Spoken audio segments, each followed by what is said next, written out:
What is good? What is good, everybody? I appreciate you guys waiting on me tonight. Appreciate y'all waiting on me tonight, man. We got a dope exclusive. Hope everybody is enjoying their Saturday night. We got a dope exclusive planned for you guys. I'm gonna be joined by a couple of my co-hosts, a couple co-hosts that y'all know. But tonight we're actually gonna be going over some news. A couple of the tracks released. FBG Cash released a couple joints. Steppas, and he actually released his own remix to the Computers joint that Lil Durk did. So we're going to be taking a look at that. But also, we're going to be doing a watch along for my exclusive interview with the Major Figgas members, Spato and Ab Lava. And they detail quite a bit. We're going to be talking about the Gilly the Kid situation. We're going to be talking about the Gilly the Kid situation with Cash Money, you guys. We're actually going to be talking about the situation that happened with Cassidy and Little Rucky, y'all. That's right. We're going to be getting into the Cassidy and Little Rucky situation. Everyone's heard about that battle. Everybody's heard about that battle that's happened in the past. So we're going to hear about it tonight, and we're going to also comment on it as well. I'm going to be joined by a couple of my co-hosts from Philly tonight who will comment on that as well. So I'm actually very interested to hear what they have to say about it, as well as all of y'all. What up, William? I am 2 times. Appreciate you for popping in. Hit that like button, share this video. More importantly, Steven Rivera, I appreciate you for tapping in. Major salute to you, bro. Appreciate everybody who shares this video. You know what I'm saying? Just spread the love, whatever social media platform you can, whether it is Facebook, whether it is Instagram, on your Instagram story, however you want to show some love on the platform. What up, what up, what up? Shout out Mikey T from Moolah Mick. Okay, Moolah Mick, what's popping with you? I'm about to bring in, oh yeah, Glock. That's what we're going to actually start the show off with, talking a couple sales. But let me bring in my first co-host, my dude from the movies. You guys might know him from The Bid, but y'all know him from the hip-hop scene as well. Let me bring in my co-host, 215, Filthy Rich. Yo, what's up? What up, Mikey T, the movie star? What's up, everybody? What's happening?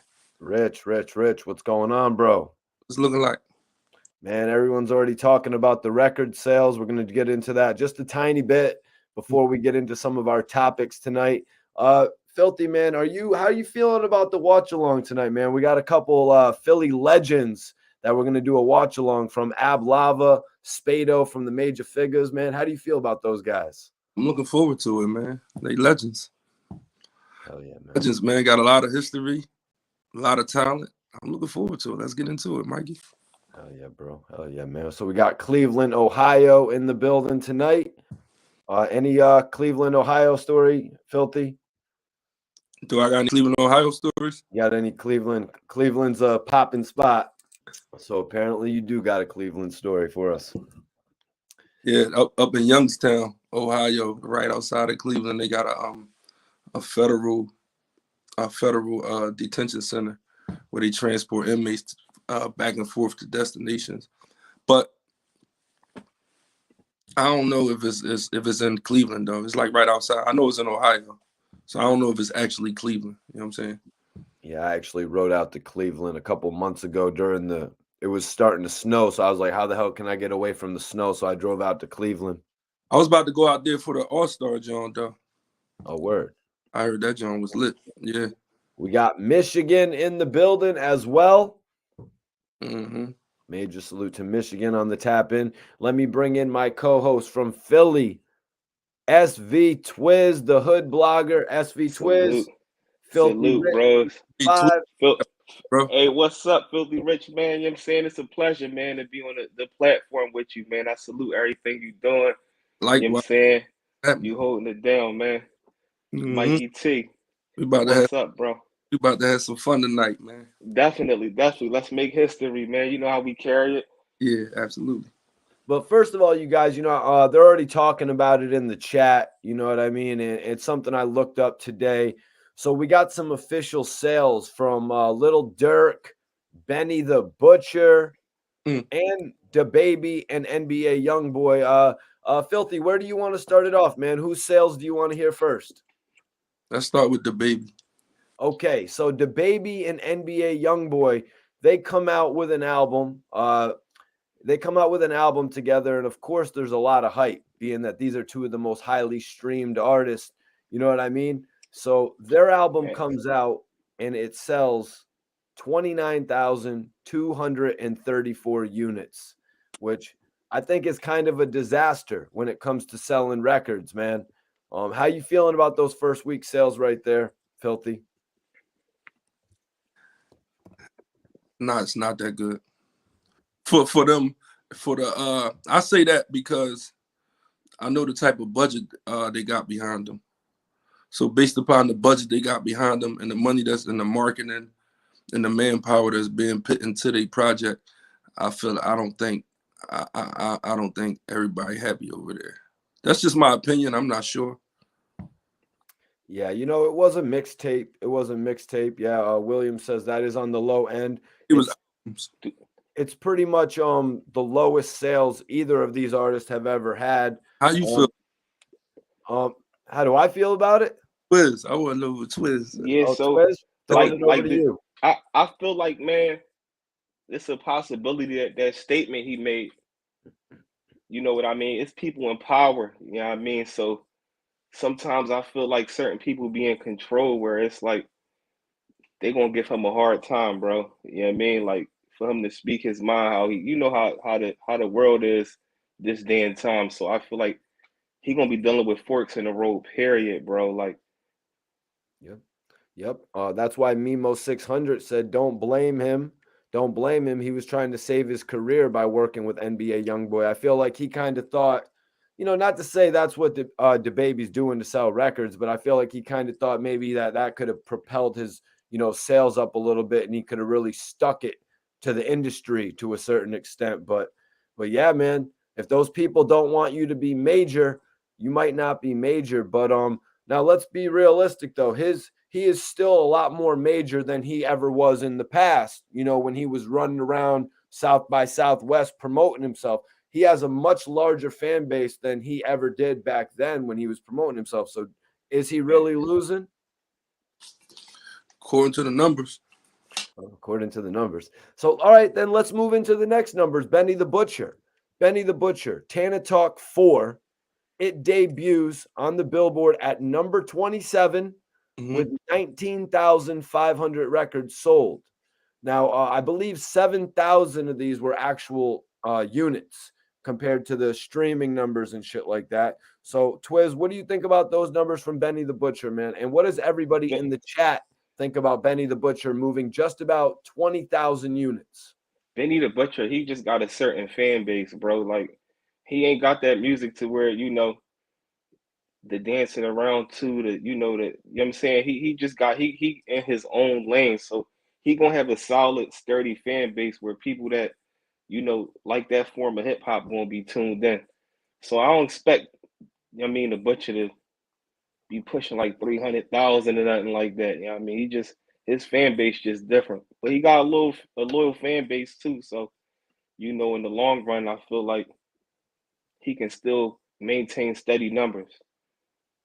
Yeah, I think those are pretty impressive numbers for Benny the Butcher, who is still moving with that. That's kind of like it's his series. You know what I mean? It's almost like the Carter, but it's not really like actually like it's kind of like an album project series type of thing. I think Benny's going to do bigger things, but he's still selling units of this mixtape project, which I do find to be impressive that he's actually making his way onto Billboard with the Tana Talk series. I don't think anybody thought that was really going to happen when we were talking about Tana Talk 2. Maybe even some people, they started to see it when Tana Talk 3 dropped. What do you think about those sales, Filthy? I think they're pretty good for him based upon the type of music he make. Like Twiz, the type of music he make, the genre and what he represents, because he's not really looking for that crossover record. He's not really trying to make that club record, nothing to appeal to the masses. He stick to his core fan and what he do. So just for him to be in the race is phenomenal for him. Facts. And then at number 1, you guys, I'm not too sure if somebody can tell me in the chat.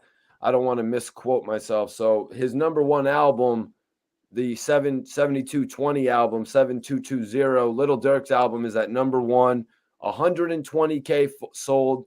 Now this is still about 20,000, 17,000 under NBA YoungBoy's last official album from September of 2021. But I'm going to have to say that 120,000 units sold is really great for Lil Durk. He obviously has showed that the work he did with Lil Baby, it actually moved up the units that he can sell as a solo artist. That's what you want to happen. You know what I mean? Back in the day when 50 Cent was doing singles with Lloyd Banks and Young Buck and Tony Yayo, he wanted himself to rub off on them. You know, just like we saw happen with Lil Durk and King Von to a certain extent, but look what Lil Baby did. It wasn't the same results for DaBaby and NBA YoungBoy. But how do you feel about the number 1 album, Filthy? I'll go to you first. You said it was great, actually. It is what it is. I think Durk album is hot. I've been listening to it for the last 3 days, 4 days. I think it's hot, man. He's extremely talented. I think it's dope, man. Salute to Durk, man. Congratulations. He deserves all the shine he gets. Definitely. And I wanted to ask you, before I go over to Twiz, I wanted to ask you about Durk venturing into, I guess it's a little bit country, man. I kind of like it. It's kind of like the Nelly vibe. What are you thinking about that Broadway Girls record, man? Talking about with the boy Morgan. Yeah, man. Talk to me about the Broadway Girls record. I went and listened to it. I sent you the link so you knew. I think it's hot, right? I love it. It's a dope record. It's a vibe, right? And on the video, Durk looked real comfortable. He looked happy. But the reason why I really appreciate it, because of the type of music Durk make and the type of person he is, just the fact that he's willing to go outside the box and jump in that type of lane and do that. A lot of these young artists coming up wouldn't feel comfortable or wouldn't even do nothing like that. So I feel like for hip hop overall, I salute Durk. Like Durk is what it is, man. That's a dope record though. It's a vibe if you really blow and listen to it. It's dope, man. But I really had a whole newfound respect for Durk for even doing that project and coming through the way he did on it. It's dope, man. I like it. And Filthy, not to go too much off onto this, but I sort of noticed on that record that he had on the 7220 album, it was a Grow Up / Keep It On Speaker. And I want to say the Keep It On Speaker record kind of like it was giving me a solo Durk country vibe where like he didn't need an affiliated artist to do a country record. He was it sort of gave me a little bit of a country vibe itself. Did you catch that or was I tripping? Nah, I ain't gonna say you tripping because you know music make you feel how you feel. But I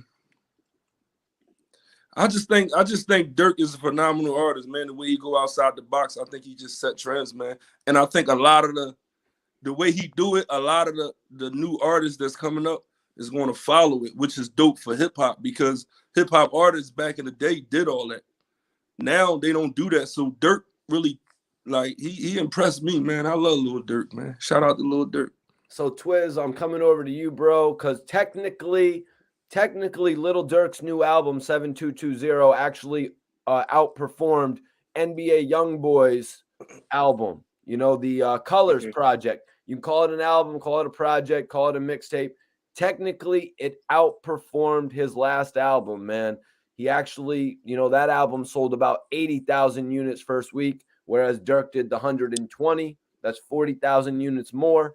What's your take on Durk going to number 1 and also the album if you've heard it? One thing for sure, two things for certain, man. Durk make great music, bro, but on top of that, he got pain behind his music. And on top of the pain, the people see the pain. We saw the situation with like Von and you know, he lost his brother and all of that. So, you know, an artist that's impactful like that and he make great music, the people going to jump straight on it when it drop because they want to hear, you know, they want to hear what's in that music. You know, when artists drop music through certain stages of life, it's like a form of therapy they vent. And so You know, I pretty much saw that from a mile away. And the album, I didn't get to hear the whole album yet. I gotta tune into it ASAP. I heard a few tracks from off the joint, but Dirk never disappointed me, man. Like even back to when he was doing like the collabs with like Dej Loaf and all of that. Like, you know what I'm saying? He been smoking stuff for a minute. So it's like he an artist that I see him still being successful 10 years from now. You know what I mean? Like it's just the beginning. He gonna be like in the position where he helping people out and all of that now, but you know, he gonna be even more impactful and be like a bigger artist and you know, be able to perform and you know, help other artists, upcoming artists out in the future. Like that's how I see it. Well, we got to get into actually an exclusive interview tonight. We're going to be doing an interview watch along from my past interview with Ab Lava and Spato. I asked Filthy Rich how he was feeling getting into this thing tonight. So I'm going to ask you, Twiz, how do you feel getting into this interview with the major Figgas legends tonight? Oh man, it's heavy, man. You know, they definitely, you know, they names is cemented in the city, bro. Like, you know, we talking about before the internet era and all of this, so it's gonna be a great John. You know what I mean? Especially we got Filthy Rich in the building, so this really Right. gonna be a good John. So let's get it, man. Hey, Mikey Yeah, T. man. What's up, brother? So how you gonna do it? What you gonna watch it? Watch a little bit, Oh, pause. you're gonna see how we do it, bro.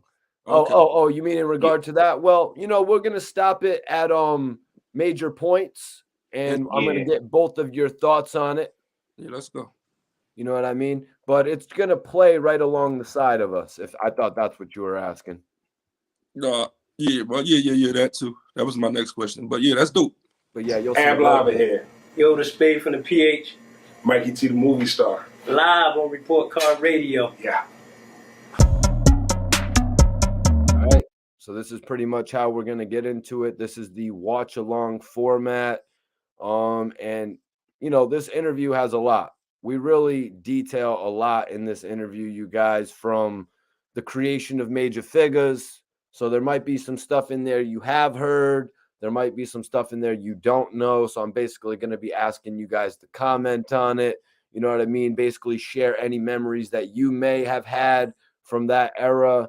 It's pretty much it's like a DVD back in the day with the commentary from the actors, from the directors, from the producers. That's how I really liken it, or that's what I liken it to, really. Yeah, that's dope. Hell yeah. iVision, appreciate you for tapping in. Appreciate everybody for sharing this video. Official Peanut is in the building. You do comedy, right, Peanut? What else? What's up, Emart? Appreciate you for tapping Salute in. to the whole chat too, man. Salute to the chat, man. Yo, everybody go ahead and share this video. I can't see the comments. You got to go over onto the side and it says comments. And then you got to go to not private comments, but go to the public comments. Damn, I didn't even know we can do that. I always wait for you to pin them Johns. I never saw the chat before. Yeah, so Durk, just Durk, never broke again. Scoot, I don't really understand that comment, but I'm glad you're rocking with us in the chat now, man, because you were giving us some really indecisive comments a little bit earlier. But, I can tell just by all the way we were talking about this, we play both sides of the fence as we should, you know what I mean? As people who listen to the music, some of us may be more interested in Lil Durk's music. Maybe some of us like NBA YoungBoy better, you know what I mean? But I think we all have respect for the music because they've all made a name in the game. Let me see. Lean Breezy said, who would win the versus state? All right, I guess we can do this. Can we do this, guys, before we get into this? I mean, you guys would be the ones to answer that. Do whatever you want, Mikey T. You the movie star. Filthy, man. They got Lean Breezy's asking me. He's just coming out with it, man. Who would win the versus, state property or Major Figgas? I think state property. Twiz, you want to comment on that? You know I'm carrying it, man. State prop, you know what I mean? And I my bad, Twiz. My bad, bro. No, you good. Like the Figgas fire, bro. Like they put the blueprint out, man. Like nothing could ever discredit what the Figgas did as far as like how they got on, bro, made they self lit in the city, pushed they self and built it. But like I'm 34, man, so like at my time of running around like being a teenager and really starting to be active, and we talking about like placement days and all of that, like, you know, we was state propped out, whole city, state prop gear, like, you know what I mean? And like, you know, the music, I was closer to that generation. Like I remember being a young boy and hearing the Figures on Power 99 and stuff like that. But like state prop was really at a time where, you know, I was like active and stuff like that. And so, you know, that's just for me personally, you know what I mean? State property just had to me, state property had the machine behind them. They had a whole situation as a unit behind them. I don't think Major Figures had that type of budget and marketing behind them. Because I'm not, when I say state property, I'm not saying like they just overpass them talent wise, like by far or nothing like that. Because I know I answered it kind of fast. Just state property as a unit have bigger records in a larger number on a larger scale. They got features with Hove, man. Facts. What's poppin', Bones? Lean Breezy says, love the response. Appreciate you, man. These are the guys on the panel, man. That's Filthy Rich. That's SV Twiz, man. Appreciate you guys giving that real perspective. You know what I mean? And that's why I knew this was going to be dope, taking a look at this interview. One that I actually consider one of my best. This is when Spato and Ablava were actually doing their album. It was Glory. You guys remember the Glory album from Ablava and Spato? Yeah, okay. Facts. And they were actually filming a music video, and they had me come, and they actually stopped the music video, and we did about a 22-minute long interview together. And I think it's one of the most classic interviews I've ever done, actually, having the opportunity to have them both together, Twiz. You know what I mean? Doing interviews, bro, you know, that's an important aspect of it, I think. Mikey T. What'd you say? I said that was legendary. Facts. I ain't gonna hold you. That's legendary. Appreciate you, Schizo. Appreciate everybody tapping in. Appreciate everybody sharing this video. So let's get into it, man.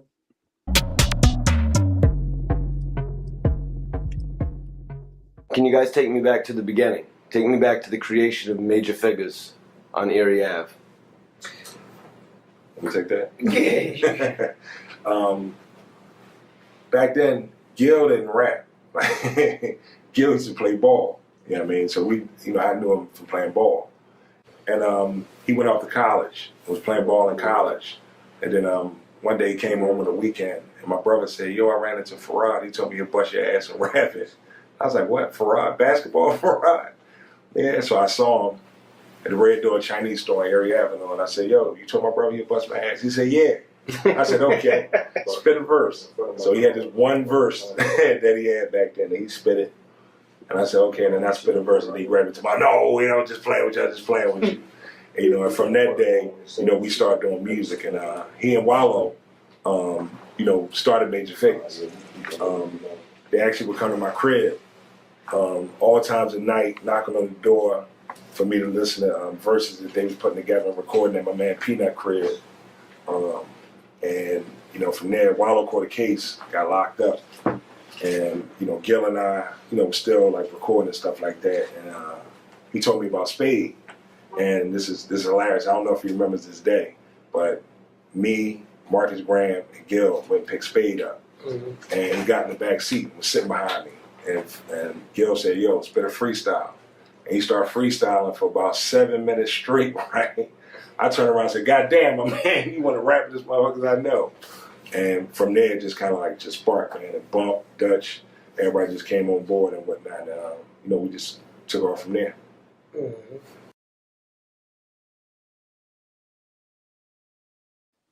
You on mute, Mikey? My bad, you guys. So right there, hearing it from Ablava. What was I want to know though? What was your first earliest memory of Major Figgas? Like he said, Wallow caught the case. You know, they gave Wallow his credit. They spoke on Gillie playing ball. So Twiz, what was your earliest memory of Major Figgas? Was Wallow involved, or had the people not really started to hear about it? Take me into it a little bit from your perspective. No, I didn't know about Wallow, at the time when I first heard the Figgas. It wasn't like no internet around or nothing like that. So like I just remember hearing the Figgas on the radio as a group. Yeah, I mean, it was till a little later where I heard Gil speak on Wallow a few times, but I never knew who he was until, Wallow came home. You know what I mean? So it was a lot different back then. So like people back like Area Ave and all of that, I mean, they knew who Wallow was and stuff like that. So I didn't know. I heard, like I said, I heard Gil talk about Wallow in interviews, but I didn't know the whole story until later on down the line. Like I was a young boy first time I heard the Figures. You know what I mean? Spinning on Power 99. It's like, people from our city made it. Of course, we got like Will Smith and them, but you could tell these guys was from the trenches. You know what I mean? So that was my first, memory of hearing the Figures. So Filthy, now I'm going to come down to you. A lot of people are saying, like, one of the guys, Scooter, said that he knows Wallow from $1 Million Worth of Game. Wallow made such an impact on social media when he came home. Not many people really got to know him. Like Twiz was saying, you got tapped out, but Twiz had said the internet wasn't a big thing like that. You didn't know about every artist signed to the label back then. But what was your earliest, memory of Major Figgas coming up? All right, first, as far as Wallow, I didn't know nothing about Wallow neither till recently when he came home, me myself. Okay. But my first I was riding on Roosevelt Boulevard with this broad, and she had the cassette tape on, and she was like playing, and I'm like, yo, because I was trying to put something else on, and she was like, no, you gotta listen, they'll tell you they the shit, da, da, da, da. And she put and she played it. So after that day, like maybe the next day, I start hearing more people playing it. So I was running late on the Figures, but like that's my memory. Was riding down Roosevelt Boulevard, and I argued back and forth with Shorty for about 5 minutes. Like, no, we ain't riding to this shit, man. What the fuck? I'm like, and she, no, I'm telling you, this shit type of shit. I'm like, man, what the fuck? And she put the shit on, and I was locked in ever since. I went and got my motherfucking copy. That shit stayed in my motherfucking deck. Now, Roosevelt. This is obviously Roosevelt. Obviously, it's in Philly. Yeah, Roosevelt. Boulevard. It run from like you could say North Philly, or like the Logan, Huntington Park section, all the way up to the greater Northeast. Yeah, that's what's up. That's what's up, man. All right, let's get back into the interview now that we got both of their perspectives of where they actually heard, where Filthy and where Twiz actually first heard of Major Figgas from. Yeah, female. So tell me about how the group started recording tapes and eventually ended up signing to Warner Brothers. We honestly, we didn't even purposely wasn't recording tapes. Graham used to just we used to just rap, and like if you listen to our early mixtapes and our interludes, that was just Graham used to just had his little tape recorder, and he just used to record when we just used to be around. And we didn't know it. We didn't know, so it was all natural. Then we used to go to studio, DJ Kurt. Yeah. We'd just get the microphones and just be rapping. Like we never really like. It wasn't a concentrated effort. It really wasn't. We would go to Peanut crib.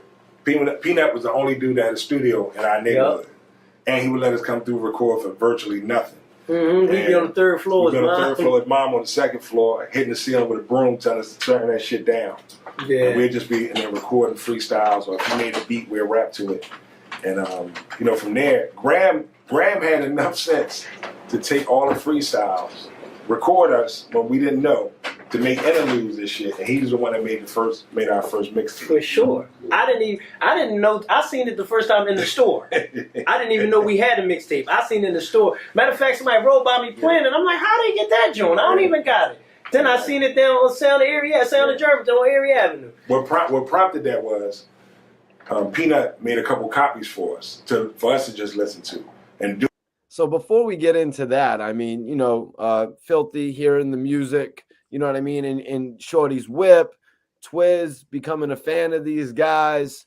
You know, how do you feel, Twiz, about the way that the music was created there? Kind of like they didn't really know. Spato said, I heard Bull drive by in the whip, and I'm like, yo, where'd you get that shit? How does that make you feel, you know, how much you've been into this group over the years, that's how it all came together?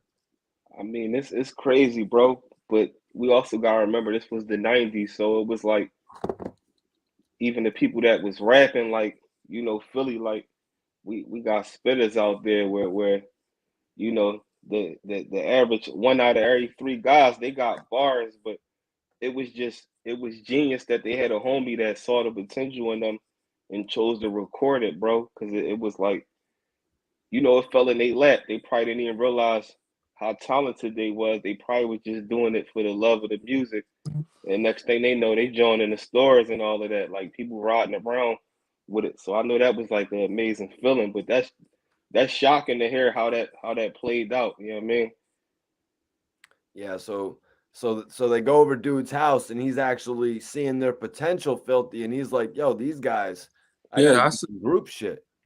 Listen, hearing that, it gave me a whole newfound respect for them, because as an artist, you usually record, then do another take and another take. So for you to be spitting, not know you recording, and then release it, and for the masses to perceive it that way, these dudes is geniuses, man. Because Facts.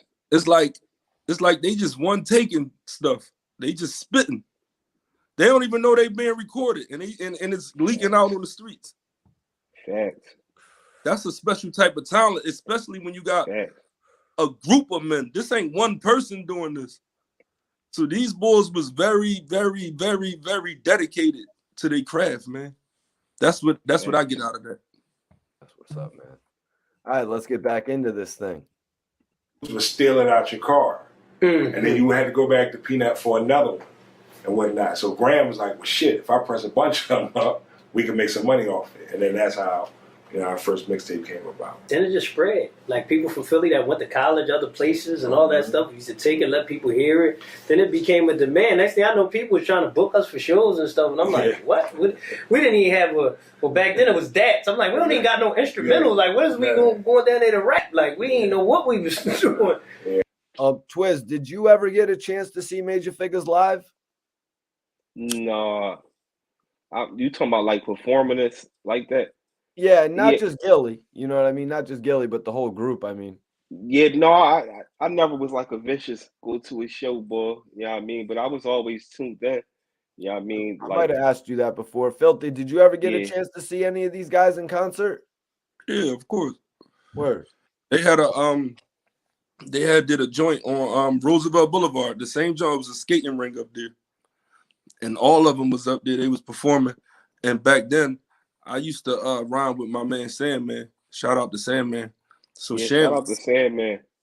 Yeah, Sandman knew a couple of them. I didn't know none of them, but we went out to the show and they killed it. They performed the mixtape stuff, the stuff that I was riding around listening to. But they rocked the crowd like they just were special, man. They Filthy. What's up? You ain't talking about the Wild, is you? Yeah. The Wild? Okay. Yeah. Damn, I never knew that. The Kmart. And they had did a joke. We went in there and they that joint was crazy. I'm talking about outside the parking lot was goofy, inside. they all was up there. They had Bianca with them. And what's up? Shout out to Bianca. Rocking. Like it was crazy because being from Philly, you never saw nothing like that. Facts. Like no people that you can relate to, that it feel like they doing everything you doing, and they just feel like they one of you. Like we always had like Will Smith. We had like Will Smith and people that was like out of reach for us, but they felt like they was one of us. So it was crazy to watch that performance, man. They killed it, all of them. All of them, man. That's when I started really I became a Gillie fan. Gillie special when I'm telling you. He is, bro. He got that energy, bro, whether he rapping or not. He got that Gillie real cocky with it. Like yeah, he is. So Filthy, could you remember a year? Oh man, Mikey T, this Yeah, might have been. Sheesh. That might have been 99, something like that. That joint was back then, probably 2000, 99. That joint might have been 98. Word. I can't really remember. Like, I don't want you to hold me to it, but it was before 2000, definitely. No shit. Yeah. That's what's up. Yeah, man. I hope everybody enjoyed that little gem that Filthy Rich gave us. Wow, man. That's Yeah, heavy. one of the official Peanut. He said he's been doing comedy for 3 years. Peanut, if you're not following Filthy Rich, follow him right now. His name is basically the same one that you're seeing right there on Instagram. It's 215 Filthy Rich.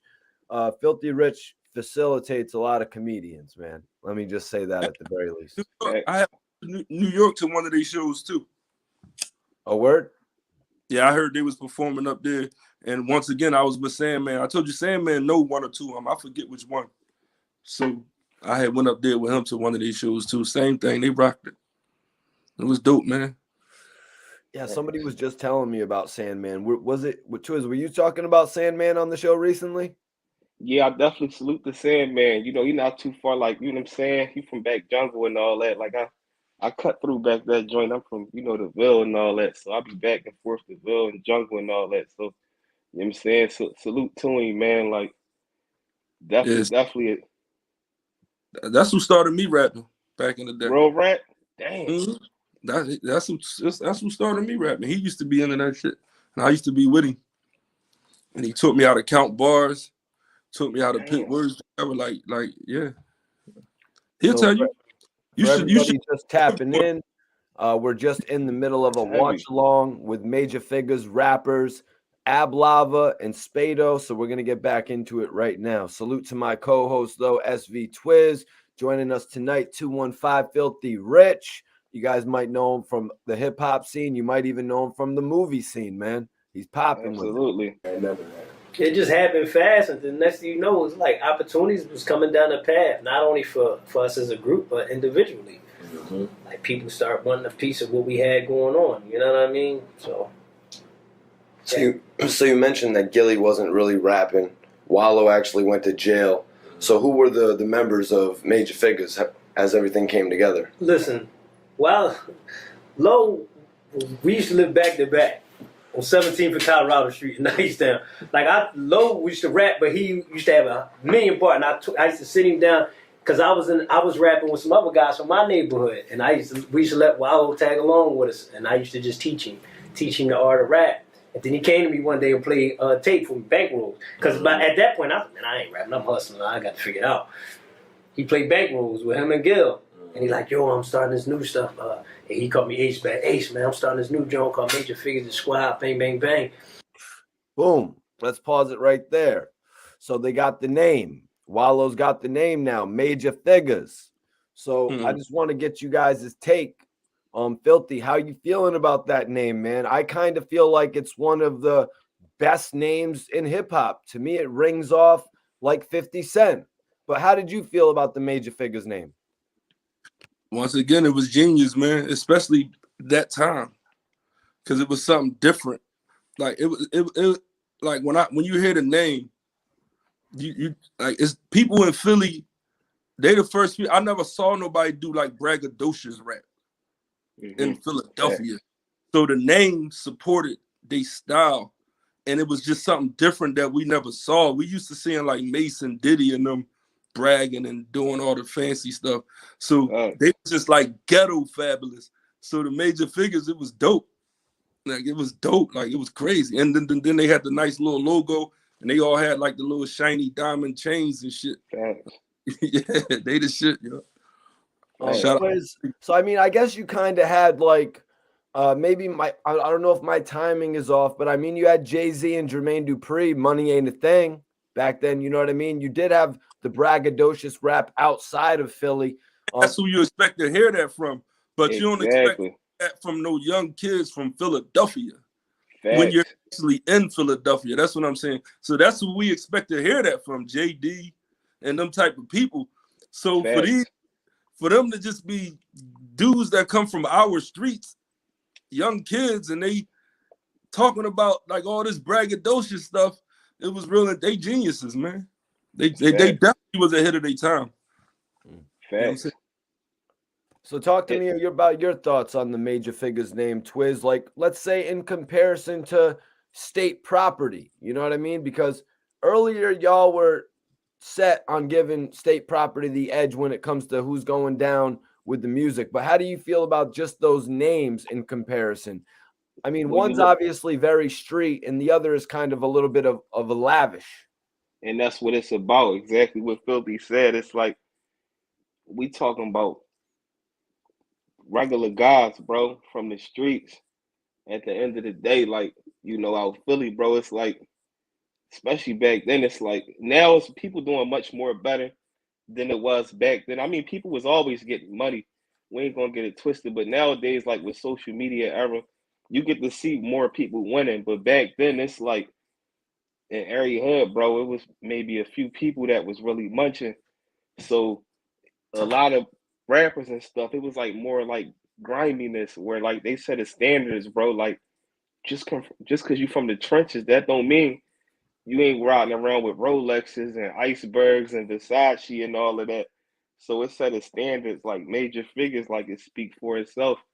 And then just how you mentioned State Property, it's like when you really think of the name, it's like, you know, you got a state number, bro. Like you State Property, like we grimy, we going to jail type of stuff, bro. So yeah, the Figgas was like, you know, giving hope to like, bro, you can get money, be fly, no matter where you from, what project you coming out of. You know, we getting this bread. So yeah, they also I also asked them about the eventual signing that Major Figgas had done with Warner Brothers. I'm not sure if they're going to tap back into that, but let's see what they end up getting into. We got Filthy back, so now we're all going to be right in tune with where we're at in the interview. Let's go. And not too long after that, he got knocked off. And then I still really wasn't rapping. I was doing other stuff. And then Gil pulled up on me like, yo, man, we gonna make a run at this. He's like, call me, man. He like, call me. And for a while, they called me. Then one day I was like, man, let me call Gil. And that's the day you got with Granny. Y'all came pick me up. We got in the car, and you know, it was a done deal. And it was a done deal. I mean, I know he was part of the group, right? There it is, the classic image. Figgas for life. How'd y'all like that image? I remember that joint. That joint was dope. Then we talking about the time frame on top of that. You know, that gave people hope, bro. Like, you know, we can do that. Yep, certainly. I mean, you got Bianca there. You got Bump. What's that? I see Dutch over. Well, Dutch is all the way over to the right, and then you got Spade all the way over to the left. Yeah, man, classic group right there, man. Facts, and they all was hot, and they all had their own style on top of that. Yeah, shit was different, man. How did it feel seeing Bianca in there with them, Filthy? When you seen them actually performing, man, that's different for a group, man. I can't really think of any other group with a female in it, probably besides Crime Mob. Yo, Filthy, you're on mute, my brother. Yeah, it was dope because it was like they used to call her the first lady. You know what I'm saying? And it was dope because she was hard, like she was real hard and edgy.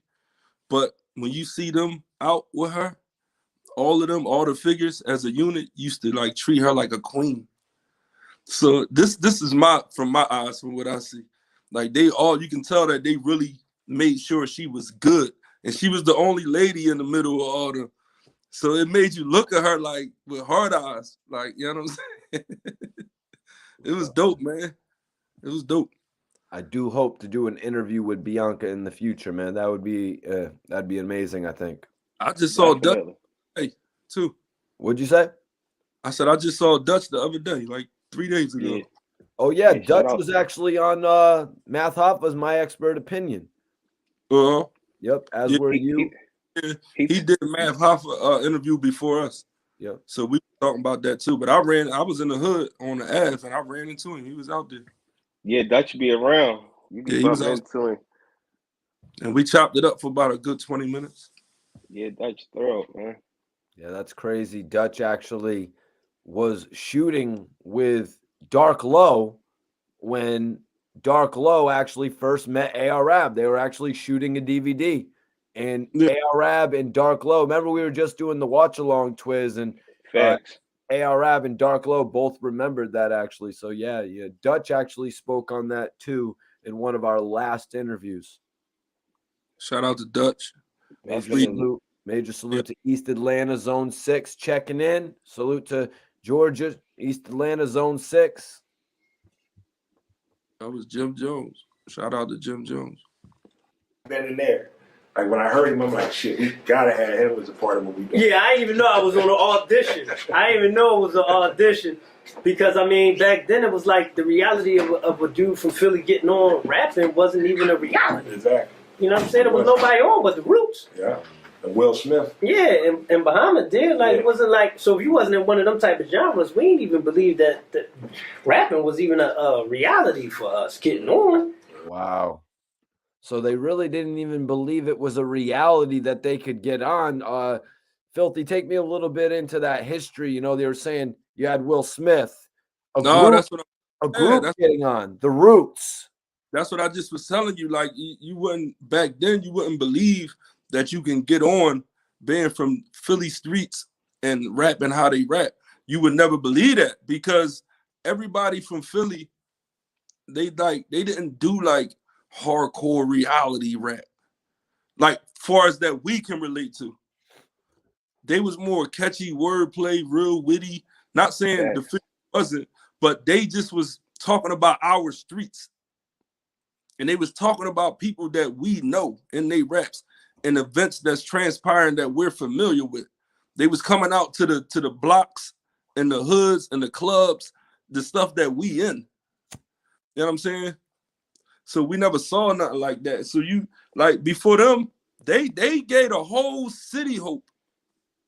Facts. After them, everybody became rappers. Facts. Like before that, people would rap but not really be all out there with it. You had some people that was rapping and all that. But once the Figgas got on, they gave the whole city hope. Every corner you went to, people was ciphering and rapping. Real rap. Let's tap back. Twiz, unless you wanted to add anything to that? No, you know what I'm saying? Filthy Rich hit it on the nose. Like that's exactly what it was, bro. We talking about at the time where it was cassette tapes and all of that, where you can have the double joint where you put one in and record on the other joint. So it was like a whole different, that joint was different. And on top of that, what make it so crazy is they wasn't like running and chasing down labels, like trying to hit our mixtape. Like that joint just came naturally, bro. Everything was organic. So that make it even crazier. But you know what I'm saying? That wasn't going on back then. So obviously you guys started attracting attention from people like Jay-Z. Yeah. How did the signing actually come about?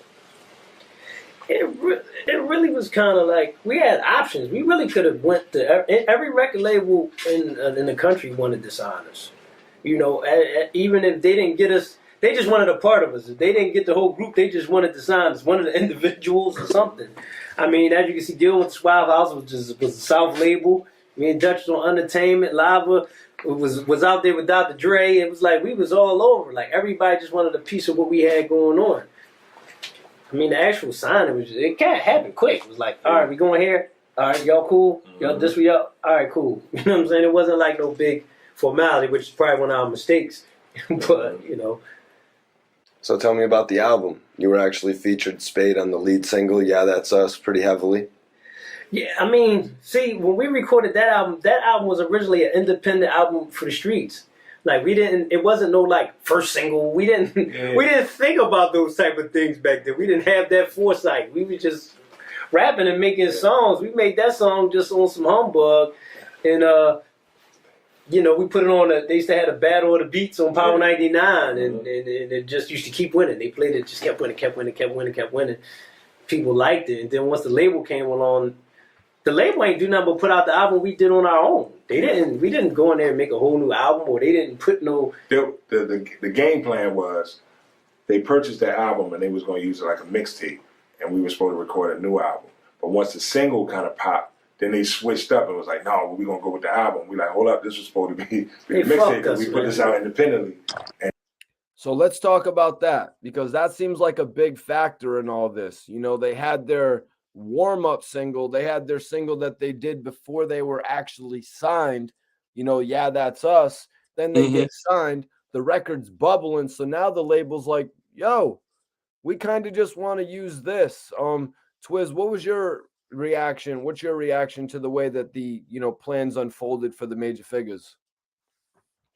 It's fire, man, how everything just fell through. And excuse the background, my kids, you know what I'm saying, if y'all heard my kids or whatnot. But yeah, man, it just was definitely fire, bro. Like, it was fire? I mean, yeah, it's fire how everything was just rolling fast. I mean, they probably didn't have a chance, like Spade said, they probably should have maybe sat down and overlooked it.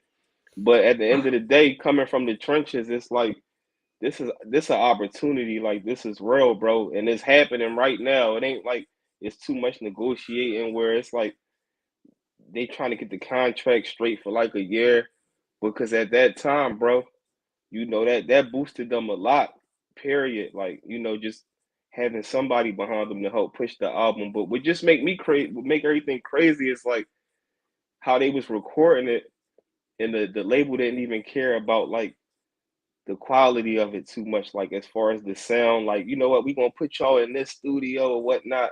They just have they love the music that much, like, we just gonna put this joint straight out like this, bro. Like, Yeah, you know what I mean? So I kind of I don't like that rollout personally, you know what I mean? But I guess we've kind of seen it happen in more recent years with Chief Keef. His Finally Facts. Rich mixtape was actually supposed to be, or his album Finally Rich was actually supposed to be a mixtape, but Interscope was like, let's just make this an album. Let's just make this the album. His buzz was so lit. But personally, I think that they should have used that as the warm-up and then recorded a whole new album under that label deal. That's just how I feel. What's your take on it, Filthy, after hearing it laid out like that? It's hard. Like, it's not clear. Clearly it was a problem, but it's not clear why it was a problem to me. Because if the record bubbling and the record is hot and the album is hot and you comfortable with it, why not put it out right now? I'm sure that's how the label was talking. Okay. That's how that was the label position, which Facts. I understand. But then the Figgas, they like, no, this is something we just did independent. We want to do a whole nother album, but they don't want to wait for that because it's lit right now. They like, no, let's feed them. We want to capitalize off of this. Yes, that's why I say it's kind of unclear as to me as to exactly what happened. But looking back in hindsight, it definitely wasn't the best move. Yeah. You know what I'm saying?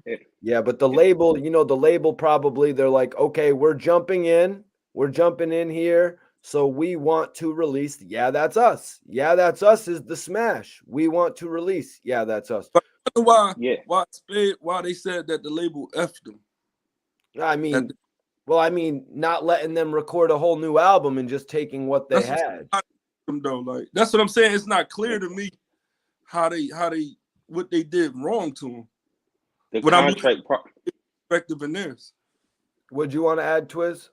I was saying the contract probably was messed up too, because, like, you know, at that time it wasn't really too much of a blueprint ahead of them. So they, you know, it's like, damn, when you really sit down, it's like, we made it. We got labels and all that coming at us and stuff like that, and then, you know, you get into it and you be like, damn, this wasn't all it was cracked up to be. We should have did this move. You know, it's like learning as you go, and then you already in the situation. It's like, damn, like, you know what I mean? But I think I know what happened. I think I remember, Mikey T. Yeah. Let's get back into the interview though. All right, hold up real quick. I think the label. Yeah. All right, go ahead. No, it's your show, Mikey T. Yeah. They moved in a whole different direction, and And they fucked us. And they fucked us, basically. They fucked us. We fucked ourselves. Yeah. Did the Cash Money deal have anything to do with Major Figgas? What Cash Money deal? The Cash Money deal that Gillie did. Did it have anything to do with the Major Figga Well, clip? we was gonna take the whole Major Figgas down there. Yeah, exactly. We all went down there. We all were going to sign with Cash Money, and we went on the road with them for like 2 months. I messed that up, Lava. Yeah. You remember I came up? Yeah. Hey, I pulled what's the name to the side. I don't want to get too much, you know what I'm saying? I pulled baby to the side. Oh God, here we go, you guys. Spato pulled Birdman to the side. I mean, you guys got to be familiar with Spato. I mean, how much bullshit do you think it was going to be, Twiz, before Spade was pulling Birdman to the side like, yo, I got to holler at you, Birdman? I don't know, man. You know, Spato, fresh out the trenches. You know, who knows what he said to him, pulling him to the side. Like, Spato out of everybody, man, he seemed like he wasn't. Salute, Sasha. Fair salute. Appreciate Okay. you. But Birdman, I mean, Spato, he just seemed like he was like the least impressed out of everybody in the group. It was like, all right, what is happening? But he always seemed like he was like he was on point in a different way. So, you know, who knows what that conversation was. I don't know if he speak on it in the interview or whatnot, but you know, Spade was just different. Oh, well, Filthy, wait till you hear this shit, man. Wait till you hear this shit. I'm saying, waiting. I can't. You got me. I can't wait. Come on, roll it, Mikey T. Remember, I was down there talking like, yo, we down here spending our own money. These jokers run around with the $10 million chain on. I'm like, yo, I pointed, but we was on my South Beach in the store. I said, let me holler at you, man. I'm the Slim. I said, look, man, like, we not spending our own money. Y'all multi-millionaires. Y'all having fun. I'm getting mine off the floor. Like, I'm like, bro, like, what you gonna do? I understand that it takes time, semantics with paperwork and all that, but you could cut a little minor joint so we can settle back home, and then when the deal get done, we square you back up. And I mean, once he gave me the just like, I can't really, I said, man, I'm going home. I said, live, I'm going for home. I said, I don't know what everybody else going to do. Yeah, things that like, I'm going. We went on the road with them for like 2 months, like, you know, while they were trying to get the deal done. And it was just a bunch of things that didn't line up. We was in the studio all day and night like slaves. We eat the McDonald's. They running, eating. Man, listen, Don. Nah, man, we don't tell the shit. We gonna tell it, man. Yeah. I said, no. It didn't line up, so no. I said, no. Yeah. And the whole thing about it, when they came. He said, if we gonna tell this shit, we gonna tell it. Yeah. You guys is eating filet mignon, and I'm eating McDonald's. What kind of shit is that, man? That's crazy. I mean, it's funny. But those dudes, they already had their contracts in place and all that. Like, Spade on them was still grinding, and the label was probably still trying to figure it out. But the fact that they was with him said a lot. So that's probably why Spado said I messed that up. I mean, it's just being young, but I understand what he's saying, because I would have did the same thing. So I can't even knock it. I won't say he messed it up. He did the right thing. But looking back in hindsight, once you become mature, just for them to be right there in the building with them and grinding it out, and the fact that I'm sure they was trying to figure something out for him, he might have messed it up by being, just being too Philly. That's just Philly, man. That's just being Philly, man. What's your take on all of that? Before I even ask a question, just your general response. I've never really, we've heard people go off on Birdman in disrespectful ass rants and shit like that. You know what I mean? But what Spato did right there, you don't really hear that type of shit too much. It sounded like Spato understood their worth at that time. It's like, bro, we not about to be like, we don't work for free, bro. We got to be OT. Like Spade said, you dish your money out here, but that's like if you in the studio and you out New York and then you got Baby and them, they like, all right, we got to go out Louisiana next, but everything is on you. So now it's like you dishing bread out your pocket for traveling. You know what I'm saying? You could be like, bro, I could be getting bread other ways, or I could just be putting my own music out. And at this time, we talking about the 90s, like, if anything, very early 2000s. So it wasn't like Baby today, where it's like you see him made plenty of people rich and things like that. So it's like, you know, at the end of the day, it's like Spade, like, bro, it was a blessing in disguise because at the end of the day, they could have wasted their time and really been sitting up under them guys and you know, they could have wasted a section of their career that they ended up having, you know what I'm saying? I think it was a respectful conversation though. It was respectful. It wasn't True. disrespectful like that. It was up front. And it was what it was. But for real, if it really was on, I don't think Baby would have let him walk away. True. Yeah, I wanted to ask you about that, Filthy. Like Spato was talking about, like, listen, like if you're really trying to do some paperwork with us, at least draw us up like a little bit of an advance from the contract that we're gonna get. And that's why I was saying that if it's really on, he wouldn't have let him walk away because the man said, just give us something to hold us down till y'all figure it out. So if y'all really office trying to figure it out, that's not a tall request. What do you make of that though? Because he said like if he knew he wanted to do business, then he should have actually been ready for the deal. I mean, sometimes we see Birdman drag with these deals, like, you know, the Mystical deal, the Busta Rhymes deal, the Arab deal. You know what I mean? Well, there were rumors that he was going to sign to the game Twiz. What do you think about that? Even if you dragging the deal, if you pulling a group of guys out, even if it's one artist, you cover that artist as much as you can. Even if you're not giving them an advance or whatever it is, bro, they should be living like everybody else. At least give them a cash money chain. You know what I'm saying? They should be eating like everybody else. They should be traveling first class like everybody else. Like at least, you know what I'm saying? That's the least you can do. But just to have them, you know, tagging along and everything is on them, but they just get to be around the entourage, like it is going to sound kind of shaky to somebody that's not, you know, not really pressed. Like I said, I feel like Spade understood that by that time, it's like, bro, we worth something. Like, you know what I'm saying? We ain't about to be out here wasting time and all of that, though. It's other opportunities out here.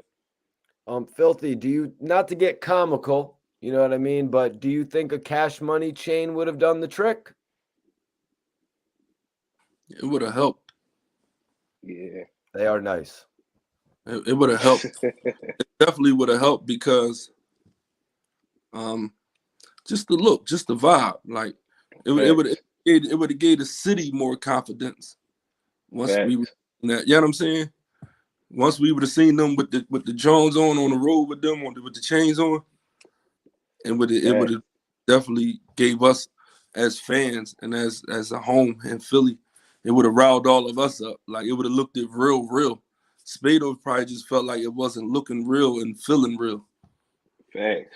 So you could have made him. You should have did something to make him feel like it was real. You know what I'm saying? If you really was serious. Thanks. George McCarthy says, shout out Mikey T, SV Twiz, and The Bid. Slept on and hilarious movie, Filthy. Shout out to George McCarthy. Thanks for tuning in, man. We working on this. We working on part 2 right now too. Yeah, George, man, just share it. You know, just share that. You know, share it with you know, any of your friends on various social media platforms. That's all we ask for anybody to do. When we say do that, we mean share it on Facebook, share it on Twitter, throw it on your Twitter news feed. You know what I'm saying? Throw it on your Instagram story. You know, throw it on your Facebook if that's where you got people commenting on your shit. You know what I mean? Share the way I do it. Even if you don't want to do none of that, just tell somebody about it. Exactly. Just tell one of your friends about it. I appreciate it. Casey Zimroli says, true. A Lil Wayne featuring Band Everything would have made it ring. What is he saying? What am I missing right there? I guess he's saying like if they was on the track with Wayne or something, that could have, you know what I'm saying, at least leveled it out. But who knows, like back then it was different. I'm pretty sure they had Jones with Wayne and all of them on there, but once again, we talking about the time frame. We ain't talking about Wayne in the 2000s, late 2000s. Like, you know what I'm saying? They was still on their rise. Like, they wasn't superstars how they are today. So we talking about a whole different time frame where these guys they was already around. You got people like Jay-Z and and people really coming at them, offering them things. So it's like, bro, we worth something. So Yeah. you know, if y'all want our time, y'all gonna have to make us. You gotta make the time worth it. Like, But also, Mikey T, in that industry, like if you interview Baby, he might be like, you know, we was just waiting on a deal to come from the higher ups, so we can get situated. So that's what I'm saying. It's like we can sit here and speculate and think all day, but if you interview Baby, you'll have a whole newfound respect for this conversation. He might be like, I was waiting for a deal. They kept telling me any day. Yeah. So as soon as I got the deal and you know the green light to do it, I was gonna get the contract to him. Yeah, yeah, you know, like So, it was on Birdman to generate the buzz, and Birdman and the artist, you know what I mean? But look what Birdman did for Mystical. When Mystical first got out of jail, he put together a video with Mystical and Lil Wayne, and Lil Wayne was on top of the piano, you know what I mean? But that didn't generate the interest from Universal Republic, who apparently probably cuts the check. They're like, oh, you got Busta Rhymes? Let's see what you can do. You know what I mean? That's why Birdman was doing all those deals. They had DJ Khaled come over to the label, all types of artists, Limp Bizkit, you know what I mean? All different types of people. Birdman was trying to see what he could facilitate.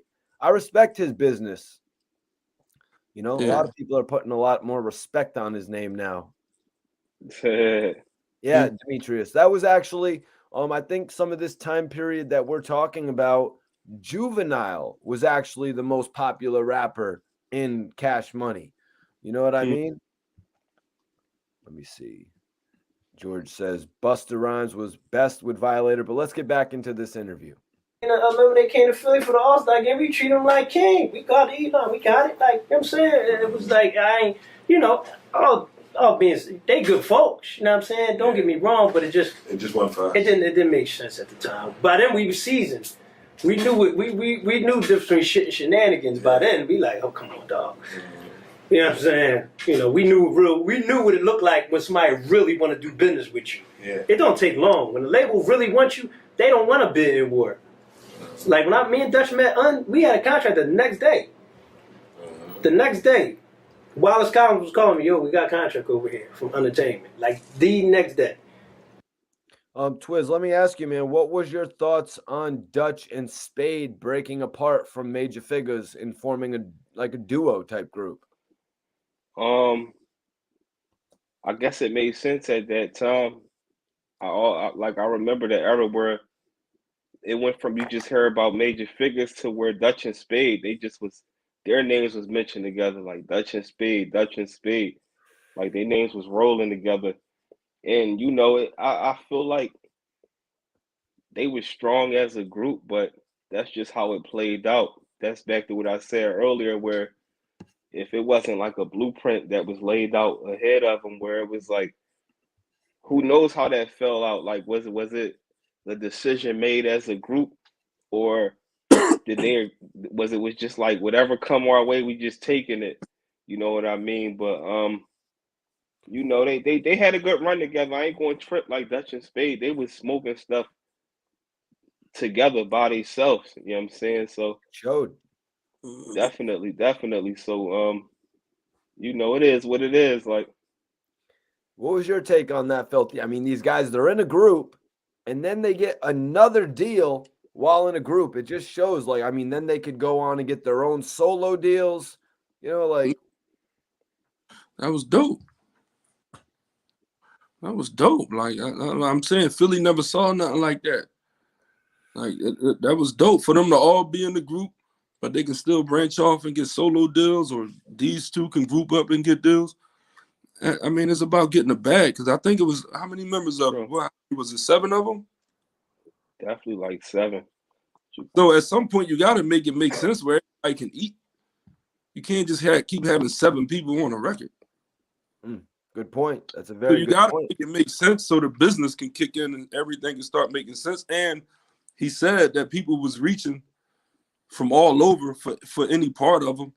So it ain't like they was doing something that nobody else couldn't do in the group. It was dope. They tried to make it make sense. They tried to get some money and get out the streets and get out of Philly. True. Like you can't knock that. That was hey. So I know what it looked like when somebody really want to do business with you. So what was your take when Gillie and Wayne went to war? Oh shit, here we I go. was in the penitentiary then. Yeah, to me it was just like I didn't get it. Just because I saw how they got along and was in the studio and stuff like that. So when shit went left, it just looked weird to me. Like I didn't get it. I still don't get it. Yeah. I was upstate. They just had sent me a bunch of pictures from a party, but all of them was here. Wayne was here in Philly. Exactly. Him and Gillie used to be hanging out. All that shit. So yeah. Yeah, and I seen Gil and Dutch in the Go DJ video and all that. Like I seen all of this shit. So I'm like, yeah. The next thing I know, they was dissing each other. When I called home and people was telling me they was dissing each other, I'm like, that don't make sense. Yeah, it was just weird. Yeah, it was a bad joke. It was some nut shit, as they say here in Philly. That shit, I felt like. Yeah, it was a bad joke. So guys, could you tell me about the rivalry that started to brew with Jay-Z and Rock Nation, Major Figgas, and Gilly the Kid?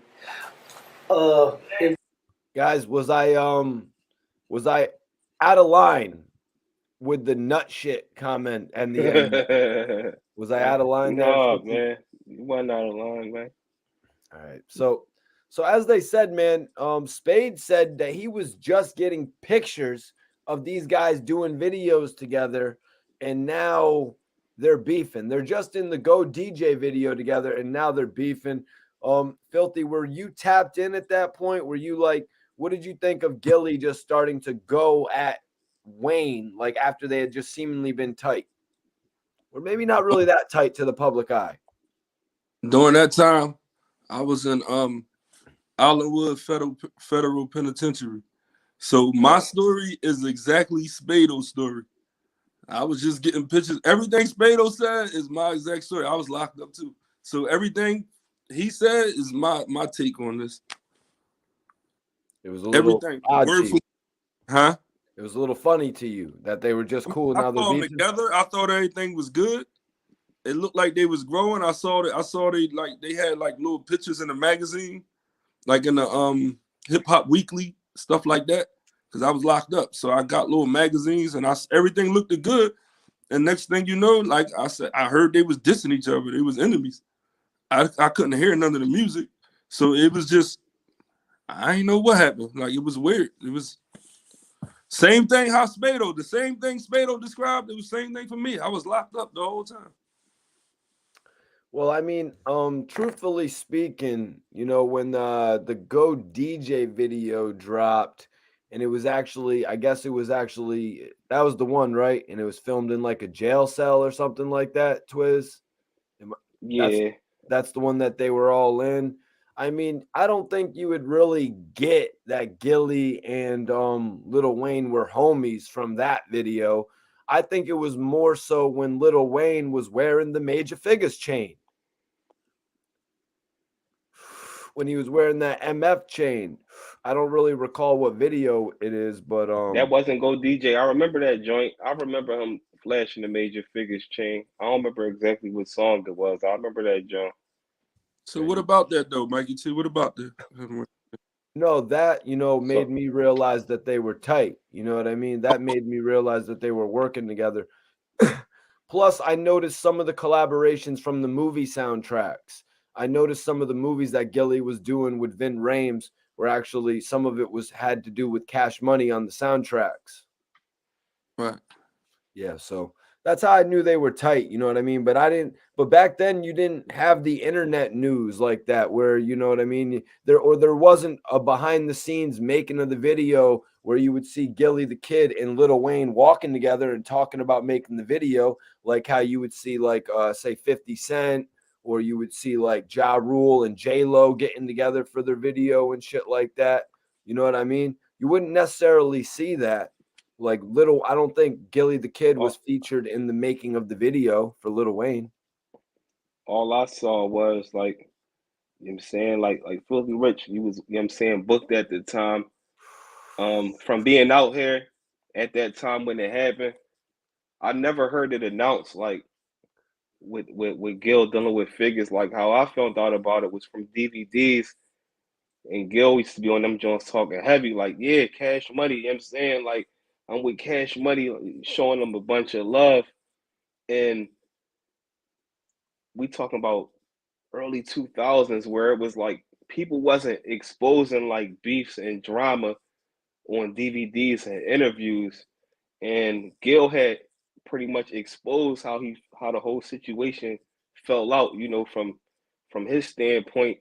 But it was never clear how it happened. All that Gil ever said was he came out and dissed me on the track, which he did, you know what I'm saying? And for some reason, Wayne just said, you know, Gil, you can't F with me and this and that. I ain't gonna cuss with it, John, but you know what I'm saying? He Wayne went at him first, basically.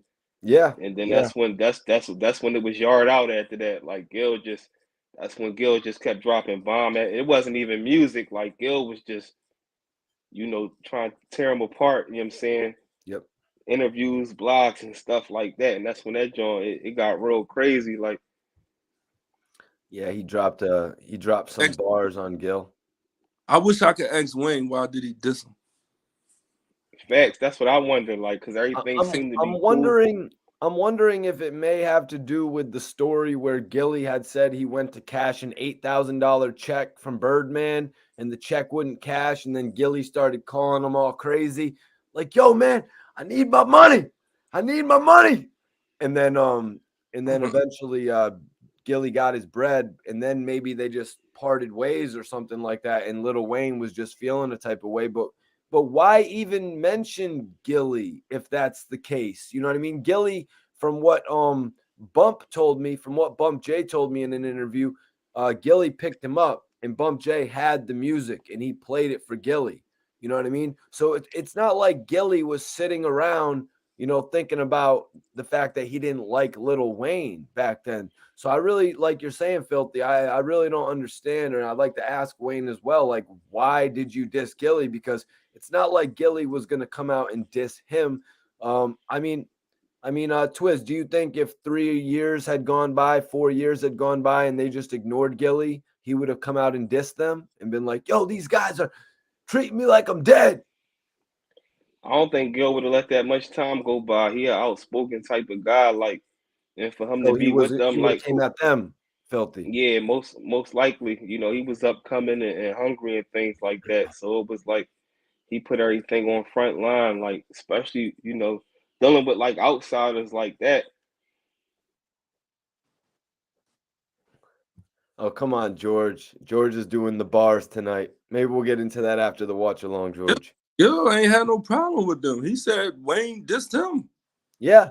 He didn't have no Facts. ill will. That's what I'm saying. That's what I'm I saying. get Like, out of it. I mean, you can ask Gil, Mikey T, but he's saying Wayne dissed him.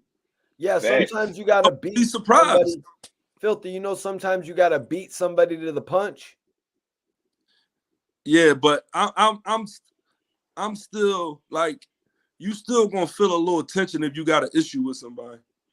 It's gonna make sense if they come out publicly and diss you if y'all was in the same camp. facts. So Gil, I don't think Gil had no idea why he dissed him. He didn't. That's why. That's what he makes said. it weird. That's why I would like to ask Lil Wayne, why did you diss him? And that's what he was saying. He was like, everything was cool, bro. You just asked for the Figgas chain for your video and all that. And then like what Gil was saying was it was people from Louisiana, bro. I forgot which artist from Cash Money. It was either like Turk or BG. It was one of them two artists where he was hearing people out Philly saying, like, bro, you know, Wayne dissed you, and Gil, like, no, not Wayne, like, that's my guy, that type of time. And then he had went out there and one of them picked him up from the airport. That's what I saw. Gil was like, Gil was like, I had asked one of them, and he was like, oh yeah, I heard that, John. And then that's where it was like, And you then know, Gil it made was a on song. from there. That's what I'm Yeah, saying. It come And off like he was totally off guard.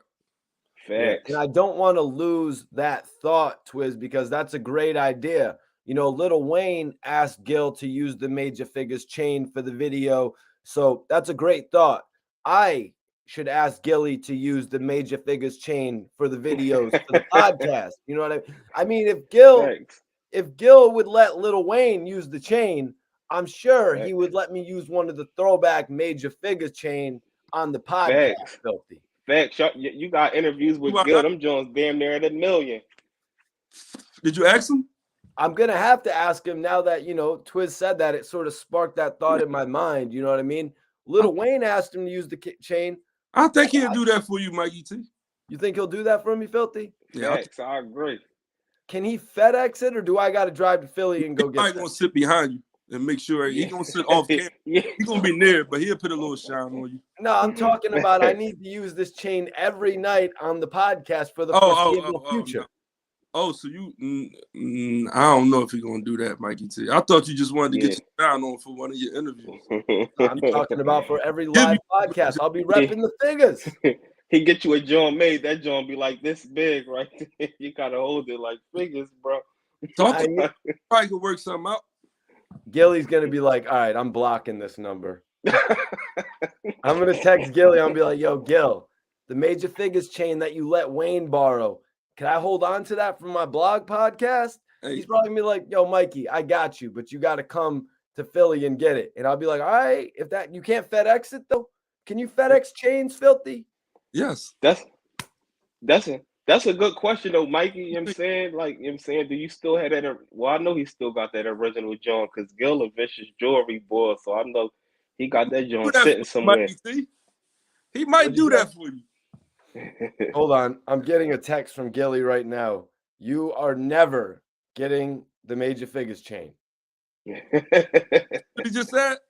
Nah. He didn't say that yet. Why? No, he might do that for you, Mikey T. You catch him on the right day and the right time. And then I can give it back in a few months. That's how it works, right, Filthy? See, he really might do that. You ain't say all that. So you just want to borrow it. Yeah, I just want to borrow it for the videos. You know what I mean? I want to rep for the Figgas. Damn. You know what I mean? So, damn, did Gil even get a Cash Money chain, bro? Because he always had like his Major Figgas joint and he always had to pay. I don't think I ever even seen him with a Cash Money joint. Like, damn. I don't know. It would look great with that P chain. I don't remember with a Cash Money. Let's get back into this. It wasn't a rivalry because us and Mac used to be really, really tight. Yeah. Like Mac. Major Figgas and Beanie Siegel were really tight. And I've been explaining this on multiple occasions. Literally was like, yo, I want to, you see, we call him Mac. You know what I'm saying? It was before he was Siegel. He was Mac. He was Beanie Mac. You know what I'm saying? But the label made him change his name because it sounded too much like Beanie Man. So basically from Siegel Street, he changed it to Beanie Siegel. Oh, and I've been on Siegel Street. Very cool street. Guys, Twiz, you got any stories about Siegel Street? Not necessarily Siegel Street, but I got family down the P all around that. You know what I mean? I cut through there. You know what I'm saying? Salute to the P too, man. But yeah, I'm familiar with that too, where, you know, that joint came from his block as far as the Siegel. Yep. And what did you think about the other name they had for him, Filthy? I mean, thank God they got him with the Beanie Siegel. Thank God he saw that street name every day, and he's like, Beanie Siegel. But you know what, Mikey, not to cut you off, Filthy Rich, but he stuck with Mac too, though. He still carried Mac with him the whole time. He still used B Mac at you know what I'm saying, at times, but I ain't mean to cut you off. No, you're fine, man. Filthy, any comment on that name change there? No, I thought it was dope, man. I liked it. I liked it, the Beanie Siegel. Okay. I know Mac is who he was, and they made him change it. But I thought the Beanie Siegel was real crafty. I wondered did he come up with that himself, but that was dope to me. Being as though, you know, when you put the Siegel Street tied to it right there, all that made sense. That was dope to me. I thought it was witty. He definitely had the city talking about it when they did it. Facts. Shout out to 5th Street. We see you, George. Guys, I'm not understanding this. Mac Mittens to this day. Yeah, that's what you know what I'm saying, that's what they called them. You know what I'm saying? Mac Mittens. That I heard Crack call him that before. Maybe even Sparks. That was like a, you know what I'm saying, Mac Mittens. What's up, man? Benny Siegel, you know, it worked. But anyway, he used to hang with us. Like we used to be around each other, freestyling, rapping together. He was the only dude we met that I felt like could be one of us. Like, yo, he could be one of us. Yeah, that's right. Like, yo, this nigga. He was the only one that was like on that level. Like, yo, this nigga could be one of us. Exactly. And he felt the same way. And we started going to South Philly. Yeah, he like, yo, I met these niggas from up north. They had us coming to South South Philly every day, and each day we would go down there and like rap, and it would be a bigger crowd. Yeah. It happened like that for like maybe 2 weeks, to the point the crowd was so big the cops didn't know what was going on. You know the time when Ruck, the Yeah, he let rap on his loudspeaker, the cop let Ruck get on there on the loudspeaker, and he started rhyming and shit, and then said some cop talk crazy about the cop on the joint and whatnot. But, man, used to be like 1,000 people in the schoolyard. That shit was like summer jam. Like people was like, yo, they coming down here, they on their way down here.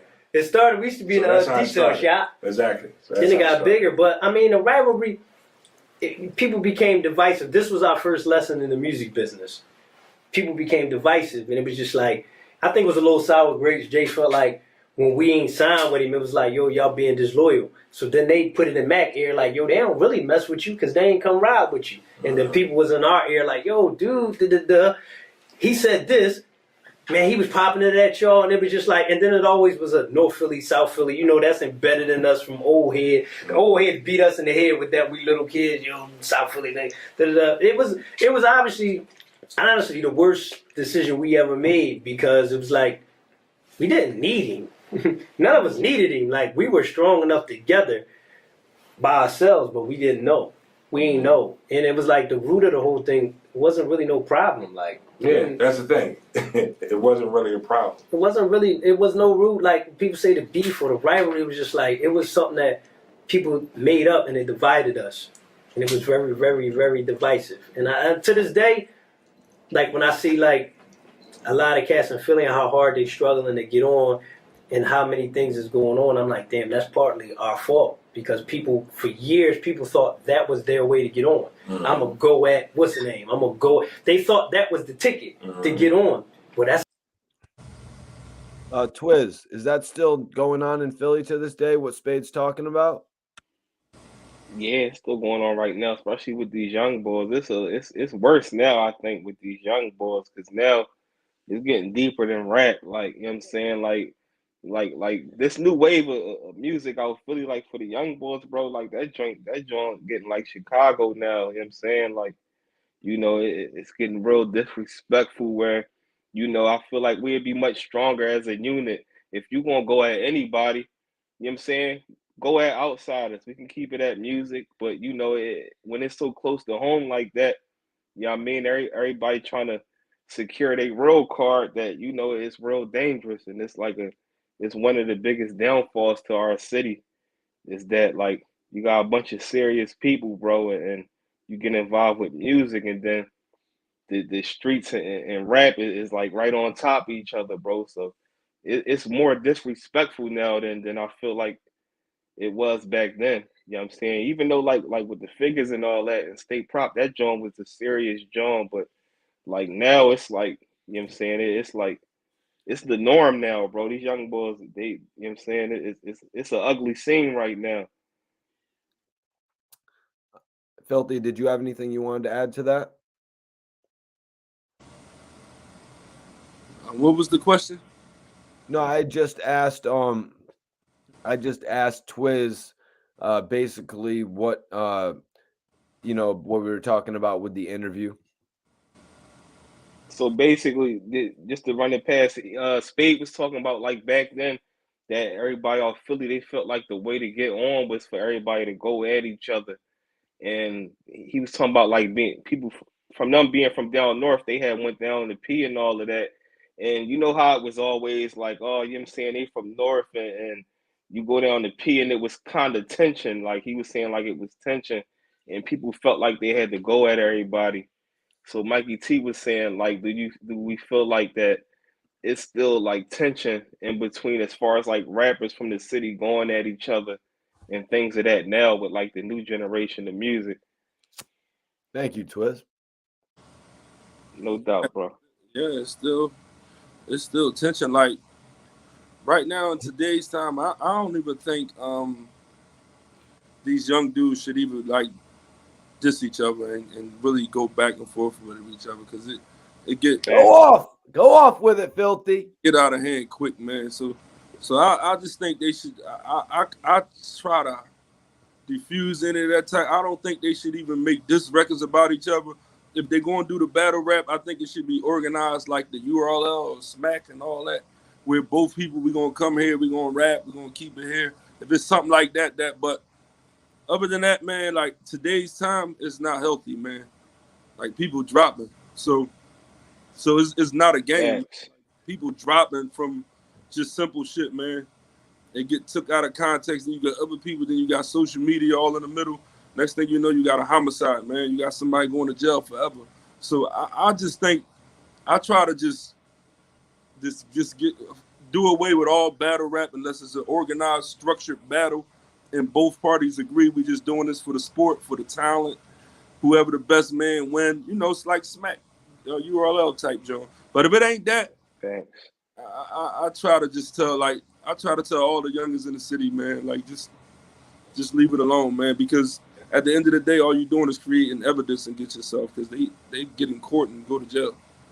Facts, bro. And you were saying something similar about that yesterday with NBA YoungBoy and Lil Durk. So you say it for more than just, you know, the city of Philly, Filthy. You're talking to, you know, you're talking to the country, bro, as well, man. But Yeah, it's great that I'm you talking speak to to your city. everybody in the whole country. But you know, The world. Philly, I run into these guys so I can get in their ears. But my message Facts. is for the whole country. Like, it's not worth it. Because these guys are serious about what they're saying they're going to do, and they do it. So if you that serious and you're that for real, you're creating evidence against yourself. You're going to jail, and then you got another man. It just don't make sense because it's not about nothing. Facts. Let's tap back in here on the interview. Because that's what they grew up watching us go at each other. And it really wasn't, you know what I'm saying? It was really all stupid shit. Young with egos and Yeah. you know, everybody trying to get on and do their thing, and you know, it just kind of got in the way Yeah, of the music. It was dumb as shit. Everybody got rich but us. How did it feel seeing Beanie Siegel pop up with the state property after that? A whole new group. Well, I mean, like he didn't. They put that together. Yeah. Once we denied it, we knew everybody. We knew all of them. They all were in different groups. Yeah. Oskino Sparks was in ICH. PD Crack and Freeway was in Ice City. And Chris and Neef, they was just starting. They was just really starting to rap. Yeah. So it was like, that was like, once we decided not to take the deal, it was like, they put that together real fast. Like, y'all gonna be a squad. Like, they got the, no disrespect to them because they all dope, but they got the others. Like, yo, we can't, what's the next hot niggas in the city? Like, we can't get these guys, all right, who's the next ones? You know what I'm saying? What's the next tier? Let's get them. Like, one powerhouse, we were scheduled to perform, and so was Rockefeller.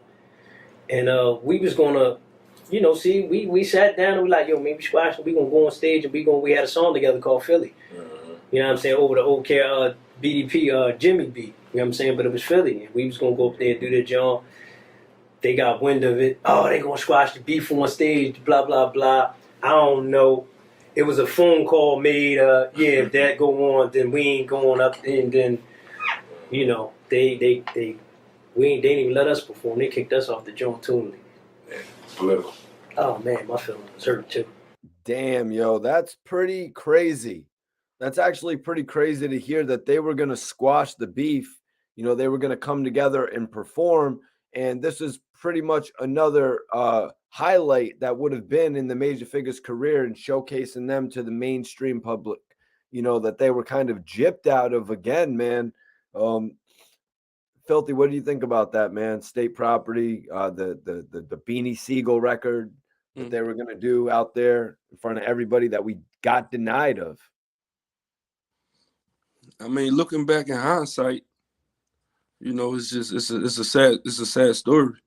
But looking back also, when you're looking at the promoters and the event that is with, there's a lot of kids at Powerhouse. I don't know if you're familiar with it, Mikey, but they do it once a year down here.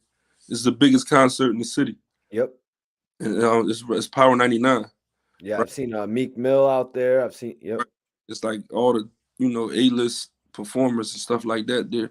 So with this type of event, if you behind it, you really can't take the risk. Like, they can say they gonna do this, but you don't know, because Philly crazy, man.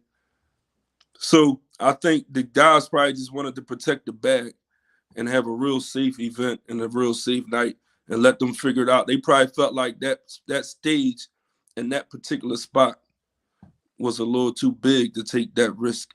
They probably should have did that at a smaller venue or, on a back block or something, and then brought it to the front. Because it was a lot. It's a lot of money invested in that event. Damn, that's probably how they felt. I don't know. That's a great explanation, though, man. I really like that right there.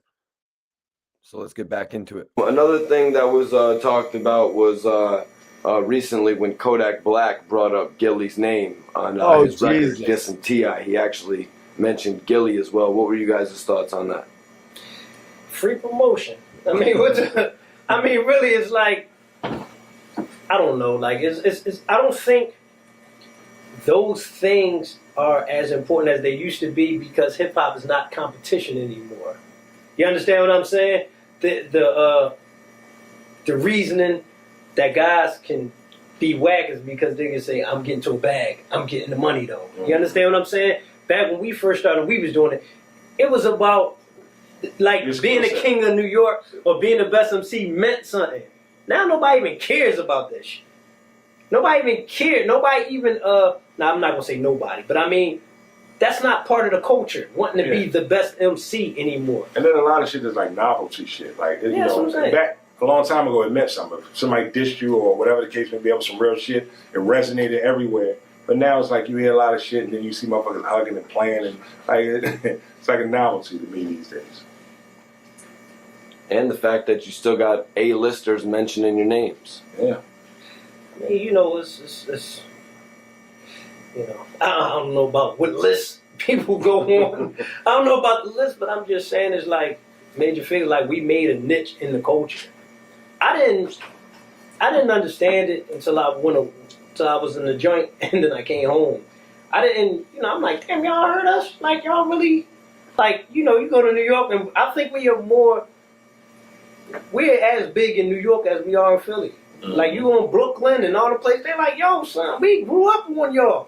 We was in the y'all. We wasn't into these other cats. We related more to y'all. Y'all was the young cats like us. Y'all was young cats coming from the block, doing it from the grind. You know, because nobody really was, nobody did it like we did it. Like, nobody was doing it like putting their own tapes out the trunk and just running around. Like, people had our stuff all over before they even knew what we looked like. Like, I remember a lot of I used to have to argue with like, yo, that's me you listening to. But we're like, no, man, that ain't you. I'm like, yo, dog, that's my CD. Like, that's me and my peoples in there. They, you know, it was different now. It wasn't on YouTube or Instagram or none of that. So guys, in my last interview with Gilly the Kid, we touched on Cassidy battling Major Figgas member Lil Rucky. So we're going to get into this next part about the infamous battle that Cassidy actually lost with Lil Rucky. You know, Cassidy is known for 5,000-0. Some people say it's technically 5,001. So we're going to get into it right here. But if you were wondering, Kodak Black had actually mentioned Gilly the Kid in a song where he actually dissed Gilly. So I brought that to Gilly's attention in an interview. Gilly responded to it, and we put out a blog. Kodak is actually on Gilly's $1 million worth of game. I wonder if he even remembers that. But it's crazy because Gilly actually caught beef with a couple mainstream rappers in like the last years. Like Meek Mill had gone out Gilly on one record. I don't know if you guys remember that one, where Meek actually went at Gilly. And then Kodak had actually just a one-liner at Gilly as well. Do you remember those or no? I remember that. Even Soulja Boy got in his bag with him before. Oh yeah, that's true. Yep. Soulja Boy went at Gilly too. A bunch of mainstream rappers have actually gone at Gilly that he's now gone on to do interviews with Filthy. What do you make of him being able to mend those relationships? I at one point even said a versus battle with Gilly and Lil Wayne would more likely happen than a versus with 50 Cent and Ja Rule. You said a versus with Gilly and Lil Wayne? Yeah, but I said that back when it was the Instagram battle days. Please don't butcher me. I'm hearing clearly what you said. Now you said Kodak Black dissed Gillie? Yes, Kodak Black dissed Gillie at one point of his career, back in like 2016. I'm sure they dealt with it. Gillie, he pretty much gonna get to the bottom if it's a problem. So if he had a problem with somebody, they probably talked privately, or he probably pulled up on them, or they got to the bottom of it and they dealt with it. Like, man, he pretty much know how to handle himself. So I'm sure it was dealt about it. So I'm sure it was dealt with, or he might just outgrew it and just said, "Fuck it." Sometimes shit just get old. I mean, my bad for cussing, but sometimes stuff get old. I don't know. You gotta ask Gil that. See, Rich, you was still booked when that joint happened. I did ask Gil that. No. I did ask Gil that shit. Gil was like, Gil was like, we'll see if Kodak Black is relevant in 20 years. Because Gillie's been relevant Gillie's been relevant since what you were talking about, a story from 1998. You know what I mean? Yeah, so but I'm riding with Gillie. I don't know. Maybe it just fuzzed out. Maybe they just start getting money. Both of them. Rich, this what happened. To give you a brief, you was still booked at the time. All right. You know what I'm saying? So you know, Nipsey Hussle, he had got killed or whatever, and Gil and Nip, they was like that, bro. Like, you know, they did the movie and all of that. They was connected like through Ving Rhames. They had a relationship. Mm-hmm. So when you know what I'm saying, the situation had happened with Nipsey, salute Road Prophecy. The situation happened with Nipsey. Mm-hmm.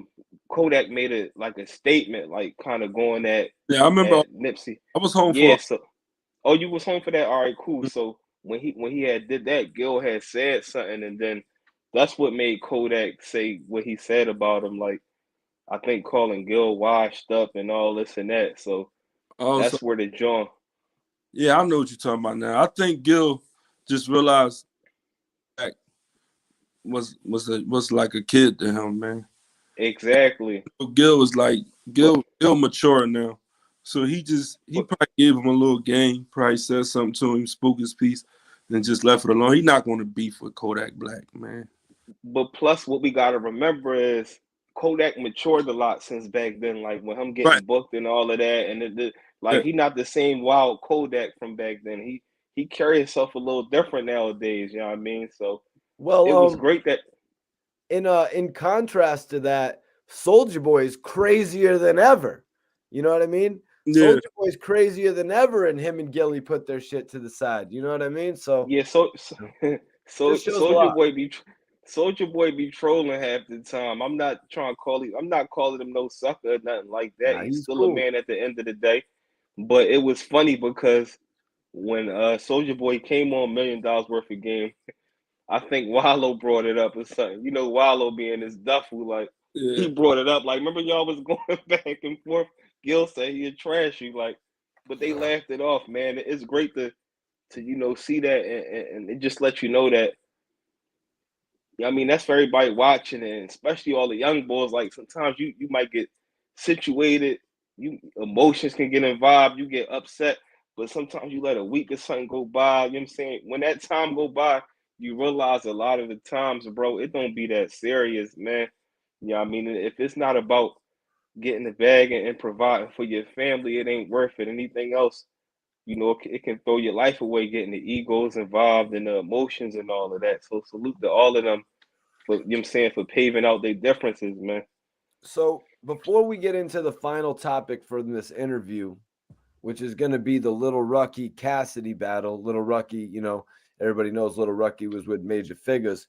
Filthy, I haven't had you speak on Cassidy. I don't think we've actually spoke on it. I was just wondering, how do you feel about Cassidy's return to battle rap, man? Have you been you more than likely been keeping in tune with it? Been watching it.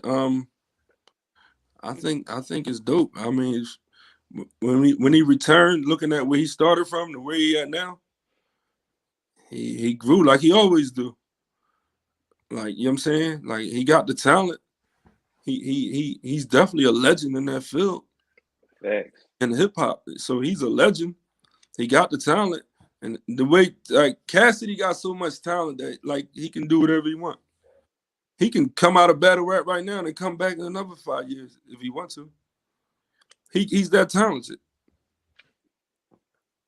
Now, Twiz, before we get into it, you know, from the Major Figgas words, had you heard of the battle with Cassidy and Rucky? And could you share what you had heard from, you know, street detail? I didn't hear about it in the streets, bro. I'm not even gonna sit up here and fraud, bro. Like I didn't hear that. I heard plenty of battles with Cassidy. Cassidy was dangerous. He was somebody you didn't want to step in front of, but at that time it sounded like Cassidy wasn't fully seasoned at that time. This back when Cassidy was staying back EA and all of that. You know what I'm saying? And you know, the Figures already had stuff on Smash. But you know, all I heard was from like, you know what I'm saying, with the interviews like the Jones you put out where it was like where they Okay. said, you know, Cass, that was a loss for Cass right there. I never heard of that on the streets before that. I've You know what I mean? never got to speak with Cassidy about this. You know, I've done several interviews with Cassidy, but I never got to speak with him about this. Filthy, is this something you ever heard about back in the day? Mm-mm. Lil Rucky and Cassidy battling, Cassidy actually losing. I never heard about it, man. I mean, I'm surprised Cassidy lost. So you never heard of Cassidy losing? Did you always hear of Cassidy winning or something? I was in the streets back then, so I didn't really hear about no battle rap. So You like, didn't really hear about the battle rap? no, I was listening to like street shit, like I mean street stuff. The actual music. Locks. Like as far as like battles on the corner and stuff like that, I ain't really hear about that kind of stuff too much. Trying to figure out how people would actually hear about that shit back in the day, how the word would spread. They probably was there. They was there. That's what I'm talking about. That's how it was back then. Like all back EA and all that, they probably knew about that. You know what I'm saying? Like, because it happened back area. You know what I mean? That's when this is back when Gil and them they was pulling up on people and the battling was this was when Cassidy wasn't even Cassidy. He was B Cassidy. You know what I'm saying? That's when he had to be in front of his John. This was like the city really gravitated to Cass when we all heard about him in the barbershop and locking in with Swiss and the Glockaware era and all of that. And we just heard how he rapped, bro. It's like, damn, bro, this bull different right here. Like, yeah, like it was different. So, you know, a lot of things. It was like a lot of battles and stuff behind scenes that if you wasn't in that hood or there at that time, you wouldn't have known about it because, you know what I'm saying, people was doing their own thing, bro. It would have been crazy if Bull would have recorded it though. The Bull that was recording it, that would have been monumental right now. It would have, bro. You know, I've even heard Meek Mill on his tracks. He said that Cassidy is known for being 5,000 and 0. So I guess it was just people who were really heavily into the music scene back then, like, you know, trying to blow up. Because a lot of cats would use that method to getting known and blowing up and shit. But Cassidy name was in as far as a battle rapper. I just had never heard him, but like I heard about him.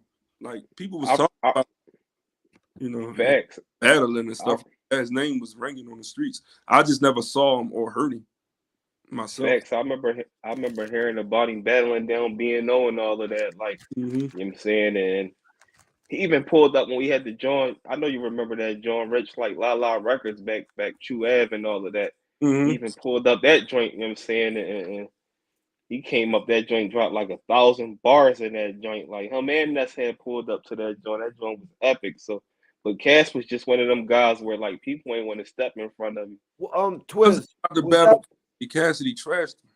Was that Twiz? Was that before making the band or after making the band? When Enes was that was after making it a band. When that was an epic day, bro. Like it was Ness and Cass. They pulled up that like people ain't believe that, John. We on the Ave and all that. Like, oh, that's right there. Then Cass pull up, bro. Yeah, and they was just in it, you know what I'm saying? They pulled in La La Records, bro. They was just going off for hours, bro. Like, and it was just crazy because it's like these guys really out here, you know what I'm saying? Like when you see them and they before you in front of your face, like it motivates you, bro. Like this is world. But that was after making it a band, definitely. Ness was stunting. He came up, rims all on the car and all of that. You know what I'm saying? Like, damn, that joint was heavy. Yeah. That's lit. That's dope. That's epic. All right, so let's see what they got to say about the battle that you guys really haven't heard much about. So this is going to be your first time hearing it, I'm thinking. Recollect some of these battles? Yeah, they used to be like our personal entertainment. Like they was like two young boys, and they was like, you know, Ruck was our young boy. And he was part of our camp. Cassidy was a young cat that was trying to come up. You know, back then he used to rap more like Cannabis. He was real lyrical, but he was dope. He always was dope. And they used to always go at it every day. You know what I'm saying? Because his Cass' grandma lived on what, like 19th and Erie? Yeah. So he grew up in the neighborhood. He was in the neighborhood too, basically. So they had their own rivalry. They was around the same age too. So that was their thing. So talk to me about it, man. Could you actually picture Rucky standing up to Cassidy this day and age in a battle? Man, Rucky, his potential was through the roof for him to be like so young. My brother brought him around. He was about 11 years old, and he just had bars for days, man. Like it was like he wouldn't stop rapping. Like you would have to stop him from rapping. And I thought his potential was through the roof. When we did our first mixtape, I had a song, a little freestyle on it called Smooth Thug. And he came back to me and, wanted to do a remix. And he like, OG, I want to do a verse with you, man. Let me just get on the joint with you. He just kept bugging me about it. And he was like, man, I'm going to write my verse and whatnot. And when he came to me with his verse, he really dialed in. And I was like, oh, shit. Okay. All right. I see you. I mean, you can hold your own. You know what I mean? So I wanted to put him on a remix, and it was just me and him. And he, like, really got off and did his thing. Yeah, I never really noticed the major figures for actually battle rapping, but it's been talked about a lot recently with some of Gillie's recent or late battles being mentioned. My Son battle. Yeah. I mean, I don't know how. I always approach like it was no such thing as a cipher to me. It's always a battle. Yeah. It's always a battle. Like when is like that's the essence of it start off as a cipher, but before you know it, somebody's seem like they talking slick, and the verses go back and forth. And we had bars for days. We had a million verses back then. And the essence of this whole thing is I rap better than you. Like what else is it? Like, you know what I mean? So guys, thinking back to when you first met Cassidy, did you think that this young guy could become what is, like the Iron Man or the king of battle rap? I mean, it wasn't the URL and all of that stuff wasn't around then, so nobody knew what the king of. You know what I'm saying? Like nobody. The arena was unforeseen, so what he could. I knew he had potential to do something, though. Yeah. I knew he was gonna, do something. But him becoming what he became in battle rap or whatever, I never, Yeah, so now Gillie and me caught a little bit of controversy for putting it out there that Cassidy was actually 5,001 and 1 when it came to Rucky. Oh, okay. Nah, I didn't know that. Yeah, so that's where all that controversy comes from. And well, that's it. That's the interview with Spato and Ab Lava. I had a chance to interview them together. I wanted to be respectful of their time. Like I said, they were shooting a music video, you guys. But I really feel like I got a lot covered in that interview, even though we had a bit of a short period of time. So what did you think overall, Filthy, man? I think they gave you a classic interview, bro. That's some real priceless content you got right there, man. Like, Thanks. I think they gave you a dope interview. Salute to Ab, salute to Spade, salute to the whole major figures, man. Definitely. Let's just give them their flowers, man. Living legends. Definitely. Legendary, I'm saying. Twiz, I know you may have seen the interview before in pieces. How did you like watching it all together tonight, man? What was your favorite topic from it? You know what I mean? What was something else you may have wanted to hear added to it? It was more than one favorite topic, you know what I'm saying? Definitely one of the Jones was like with them being around Cash Money. The other one was about like, how them just being around rapping and all that, and they folks was recording the John and they putting it out, and you hearing people riding around listening to it. It's like, damn, bro, like I remember when I rapped that John, like how you get that, like, you know what I'm saying? So back then it's like, you know what I'm saying, it was like shocking and all of that. Another thing about it is that you had Spade and Ab Lava together at the same time. We might not never see that again, bro, because you know people are older and you got families and you know they all got love for each other still, but you know how things get, like, you know what I'm saying, they old heads and things of that nature. And you know what I'm saying? So that was exclusive to had them two together to do the interview and go down memory lane. As far as something that you didn't ask them, I can't think of nothing off top. You know what I'm saying? As far as like, not really nothing off top, bro. Like, cause you know what I'm saying. I can't really think of nothing. You know what I'm saying. But we know that the Figgas, they still got like a good relationship, even though we might not see them together. Like they all got, you know, saying love for each other. It's still a brotherhood, man. So salute to them and salute to you for the interview. Filthy, did you have a favorite topic from the interview? No,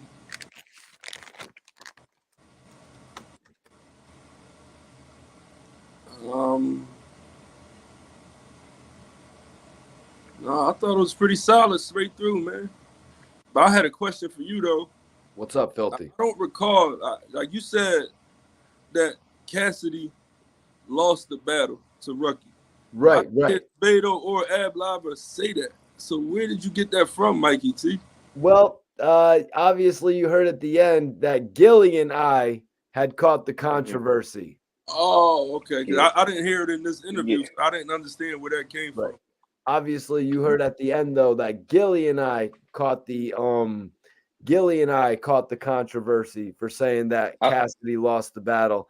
I didn't necessarily get the cosign from Spato and Ab Lava on it, although they did say that, you know, Lil Rucky had a tremendous amount of talent and that they said that about Cassidy also. They did. So I didn't necessarily get it out of them, Filthy, but I was just wondering. I thought you was Mikey T. I don't know where that came. If I'm mistaken, you heard me at the end. I said it. They were who said this to you, Mikey T? Who said this to you? Filthy, where did you get? You need to watch some of my interviews. I think they were saying like it was going to come with that. Even though at the end I'd saved my ass. You know what? I'm like, all right, so they're not going to give it to me. They're not going to give me the winner of that battle. I got to at least save my ass at the end of the interview and let them know. It felt like you slid that one in there on your own, Mikey T. But it wasn't based on no facts. It's still baseless. Go watch the interview. It's titled "Gilly the Kid Speaks on Cassidy and Little Rucky." Oh, so Gillie said this to you? Yeah, I gotta go in the interview because no. Okay. He's making himself look like a damn fool at the end. No. Okay, I think Gillie would know. I think what Gil said. What Cassidy said. I think what Gil said was Cassidy about it. Gil was saying Cass wasn't seasoned how we there. all know this him. This video has 60,000 views on it, Filthy. Okay. I was just wondering, do you mess with my content, Filthy? No. I got it. I've got millions of views on the internet. This one right here has 60,000. Gilly the Kid reveals Cassidy lost battle to Little Rucky. You actually lost that battle. You're 5,001. Okay. Yeah. Hold on. I'd pull it up. I'd pull it up right now if I didn't want to just have random music. I'm gonna check it out. I just check it out, man. I was wondering because I didn't hear it in that interview. That's all. You heard me say it though. Yeah, I just wanted to know where you got it from since me and you right here talking. But yeah. Adam 22 wouldn't have to put up with this bullshit from AP. That's not true, Mikey T. I promise you. Adam 22 say something to me that don't make sense. I'm gonna ask him a question. All right, so let's talk about Lil Durk and FBG Cash, man. Let's talk about these guys, man. So right at the beginning of this track that I was listening to from Lil Durk. He said, "Hey, they told me I can't be around no gang members. Y'all got me effed up." Twiz, man, how hard is that? You know, I want to ask, how hard is that coming out of jail and, you know, not being able to be around other guys that are known for, you know, like when you get out of jail, you're not allowed to be around other known felons and shit like that.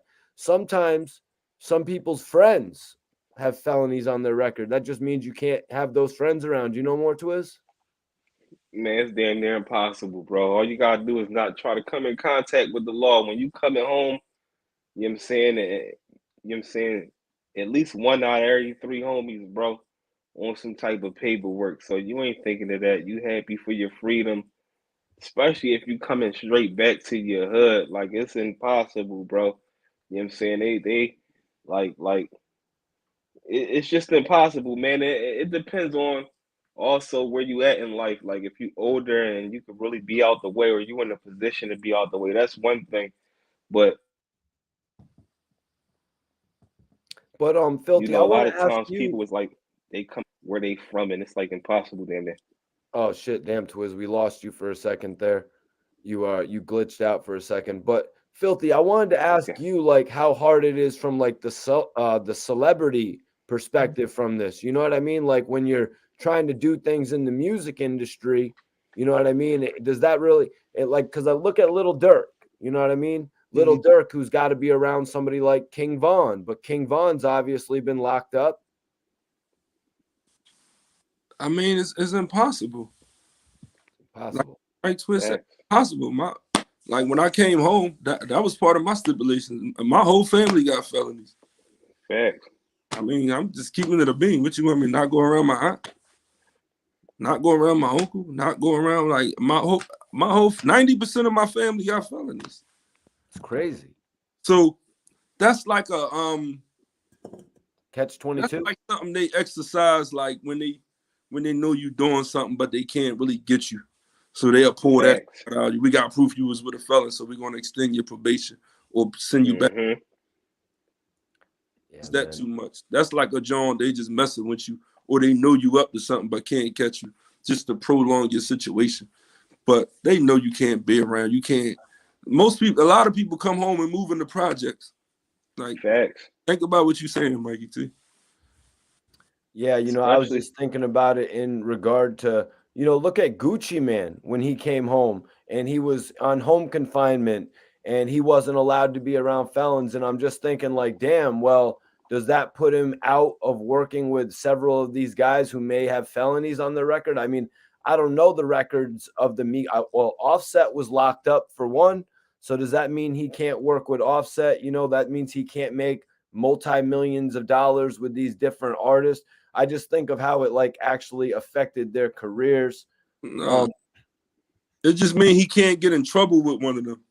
He just can't get in trouble with one of them. Do nothing if they see him with him. If he get in trouble with him, then they're gonna pull that out. You wasn't even supposed to be with him based upon this. That's all it means. You just don't get in with no felons, or you in more trouble. They just make it a little deeper. It's a railroad type situation. So there was this line that really set FBG Duck off. No, excuse me. Rest in peace, FBG Duck. The associate of FBG Duck, FBG Cash. It really set him off when Durk released the track Computer Murders, and it had the line of sneaking pics by Von's mural, like Lil Bro won't come out and spin. So much to the point where FBG Cash actually released a track to the same beat. Like a little minute and a half joint. What's up, Filthy? On that same beat, right? That same beat, right? Same beat. Now he had another joint with a dude named Ruga, a Steppers joint, where I just want to say like the flows just sounded completely different. Filthy, you know. You talk about Cash flows, right? Yeah, I'm talking about Cash's flow. Now, speaking as an artist, Filthy, was he just going with the beat? He sound better on that computer beat. Yes. You know what I'm saying? But it's like at the beginning of the Steppers joint is a little off. Like his first two to four bars. But then if you listen to it pick up in his own. Okay. So you just gotta stay. But the first 2 or 4 bars is a little awkward on it. I don't know exactly what it is, but that computer joint, he was that joint hot. Like, and I'm just now getting familiar with him. I ain't know much about him. I'm just listening to him over the last 3 days. The last few days I've been listening to him. That computer joint is hot. It's just sad. It's just a sad situation. Maybe the other joint is old, Filthy. Maybe the other joint is a year old. Maybe it's 9 months old. Sometimes we've seen that happen. Could be. It could be. Or he probably just was, I don't know if he get high, but he probably was a little high. Like, you never know. Leaned out and slow. I think he got a bright future though. If he can, stay out the way and stay out of trouble. That's what Death of the Cloud Chaser said. My guy Big Chuck, he said FBG Cash has a bright future ahead of him. Got the talent. I could see it. And it looked like he got the his little hood behind him too. What do you think, Twiz? Going and listening to those records. You actually sent me a message. So Ruga and FBG Cash work together. Now Ruga's posting that he's potentially going to be working with NBA YoungBoy. But what were your thoughts on those records? One is an obvious diss. One is a more subliminal. Yeah, I feel like that's they wave, man. You know what I'm saying? Like Rich said earlier, bro. Like, it's unfortunate, it's sad, but that's the wave they come from, that, you know what I'm saying, that disrespectful. Like I'm saying, like, our era was a lot different. Like, if it was drama, you know what I'm saying? If somebody had to get their jaw snatched or whatever, like, people wasn't boasting and bragging about it on music. Like, yeah, I mean, it just was what it was. Like, the streets would speak for it, and it happened. But now it's like, bro, like, you got that dangerous word, which is the ops now. Like, the ops, that joint is heavy, where it's like a game, bro. Like, you know what I'm saying? It's like it's different now. Showing what's good. It's a lot different where the music, bro, it get real disrespectful, bro. Like, they take it to the extreme. Like, so that's just the wave, but that's they winning ticket right there. So I feel like they gonna do that because that's what the fans want to hear, bro. They want to hear. They expect that from these guys, from like Chirac and all of that. Like, you know what I'm saying? In these areas where it's like heavy populated with the gang stuff, it's like it was one point where like people are like, these rappers fake. They don't live what they rap about. So now it's like we proven we live what we rap about. You know what I mean? So it's like, it's unfortunate, but that's the winning ticket, bro. That's what it is. Like, so yeah, I want to get your response to this lyric here. One of the probably the most dominant lyrics on the track to me, Filthy, because what Cash did was he took what we all witnessed happened and put it into song. And when you can do that type of shit and you can paint a picture like that, you really got somebody. He said he didn't tell the truth. You wasn't trying to spin. All you did was delete your page and turn it on again. Durk had deleted his Instagram, put it back up. What did you make of that line right there, Filthy? I mean, I thought it was witty. It was crafty, but I don't know the validity of it. Like, I don't know if he didn't tell the truth. I don't know if he spun. I don't know if how true it is, because I'm not there, and I'm sure if he did spin, he not gonna tell him. But it was nice wordplay. It was crafty. I look at it as just entertainment. Me myself. What about the ending line though, which is what I'm more interested in? The fact that Durk deleted his Instagram page, because he was upset about Vaughn. Obviously, he just wanted to get away from the world in, I think, most people's eyes. And then he eventually turned it back on because that's one of his biggest marketing tools. So that's what happened. What's wrong with that? Yeah, he's getting called out about it for sure. If that's how he mourned, he didn't want to be dealing with the public at that time, and then he tapped back when he felt like he was mentally there to get back involved. But people deal with death differently. He just ain't want to deal with nobody or have no type of communications or contacts or none of that. So he blacked out and turned it off for a minute. Yeah. Got it so Facts. ever, then got back to business. What's wrong with What we gotta remember is no matter how famous these guys are, how much money they got, they still human. I had immediate family members that their life got snatched, close friends, and you don't be wanting to hear about that, bro. Like, you know what I'm saying? Even you ever had somebody real close to you and their life got taken, and it's days later and people like, yeah, I'm sorry about your loss. Like, you don't even be wanting to hear about it, bro. So you can only imagine somebody at a statue of like Durk where you got fans all in the Yeah. DMs and oh Thousands of yeah, messages. like it had your head spinning. So you gotta sometimes you gotta separate that. That don't make you less of a man. You know what I mean?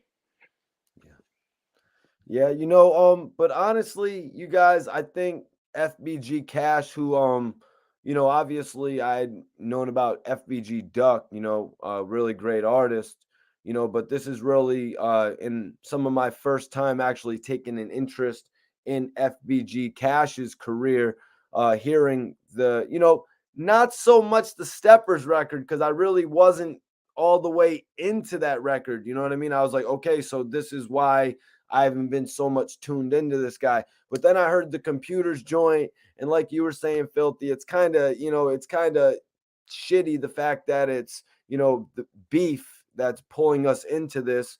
But the kid has a dope flow. You know what I mean? I hope he can stay out of Dodge, stay in the studio, get some work done. You know what I mean? Too much hip hop beef going on, like you're saying, Filthy. I don't think these guys really should be battling each other, but like Twiz is saying, and like academics said, these guys, we don't want to hear them rap about Montclair jackets and, the lavish lifestyle. It's like, and a lot of the dudes who are really not living that lifestyle are getting tricked up in it, because they're watching the other dudes who are like still rapping about it once they're, living lavishly. You know what I mean? But it's, but Durk puts an advisory on his shit. People like Meek Mill, they put advisories on their shit. Like Meek Mill's Instagram page, it said for motivational purposes only and shit like that. What were you talking about, capital third letter? That was actually a smart play. Oh, yeah, exactly, man. I agree with you, George. George wrote a comment about T.I. and Shorty Low. Rest in peace, Shorty Low. Salute to our guy, the Real Prophecy, New Jersey's in the Real building. Prophecy, man. Shout out to Jersey, man. Y'all know we cousins, man. But yeah, let me bring up. I'm gonna ask anybody if they have any open questions for us. If you have any questions yourself about the interview tonight, if you have any questions about Durk, you know what I mean? If you have any open questions, really, just in general, you can send them in right now. If you have any questions for Filthy Rich, if you have any questions for SV Twiz, the platform is y'all's now to ask the questions. We just had the one topic alongside the watch along to do, just because we didn't cover it last night, really. We Filthy Rich and myself had tapped in and we had spoke on Wooski, but we had not actually spoke on FBG Cash, who released a diss song literally in the same amount of time that NBA YoungBoy actually released that I Hate YoungBoy, when Durk had released Aha, Filthy. This dude Cash like literally was like right on it like that.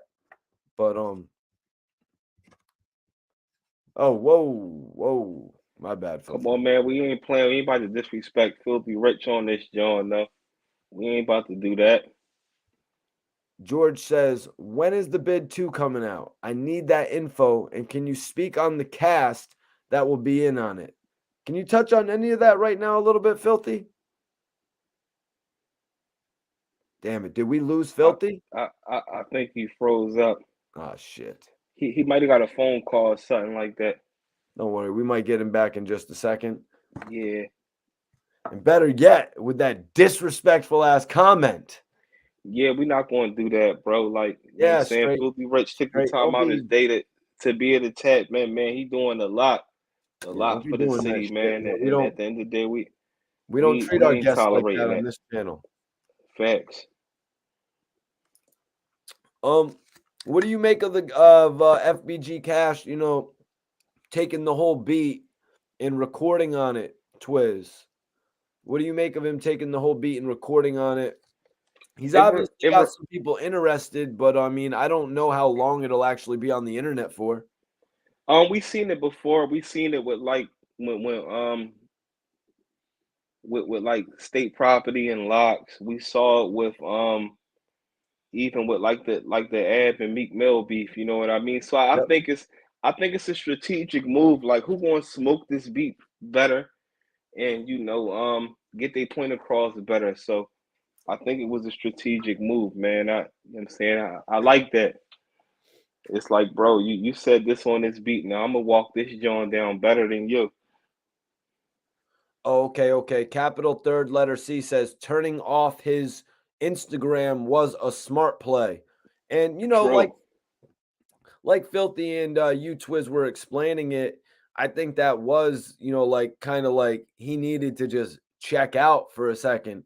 You don't need to be getting 75, all right, condolences, you know what I mean? I hope you're okay. You know what I mean? Yeah, Facts. obviously everybody hopes, he was doing good during that time period, but it's just so much hearing it from all the, obviously it would probably be more than 75,000 Twiz.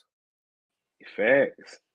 That's a big fact. You know what I'm saying? And they still human at the end of the day, and they got feelings. And a lot of times, like, fans and other people can, it can make somebody feel different. Like, damn, should I? You know what I'm saying? Sometimes you be surprised. You can be a nobody, and a certain comment hit these people different, man. So he did what he felt was best. He was tired of hearing about it.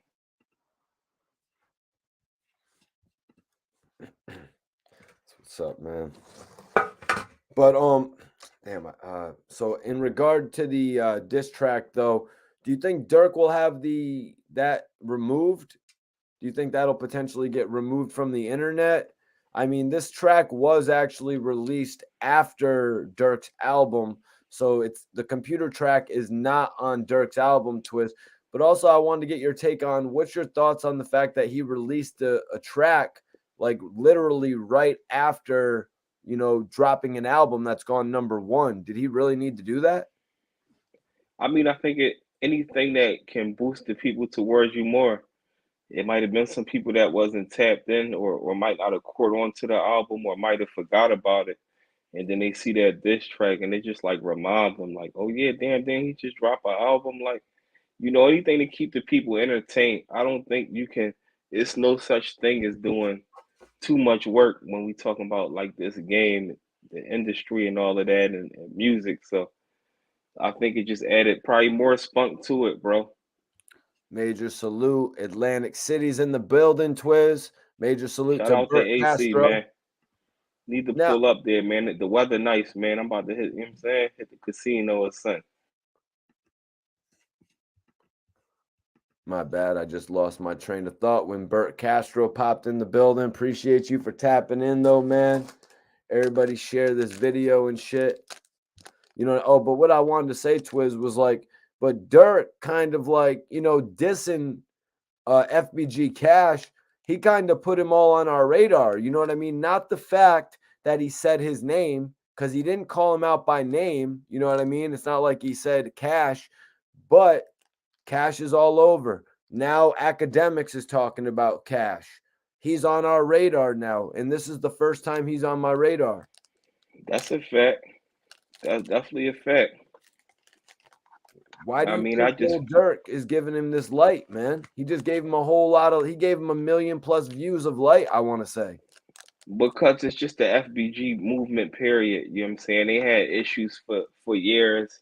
It go back to back when Chief Keef was talking about Tuka, smoking on Tuka. Like, I mean, it's real personal. You know what I'm saying? So with them, it's like it's different with them. So it's like it's on forever. So that's what kind of probably make it more, not probably, but that's what make it more entertaining, period, to the fans when we talking about like OTF and the, you know what I'm saying, FBG and all of that. Like we know they got like a crazy history. So yeah, you know what I'm saying?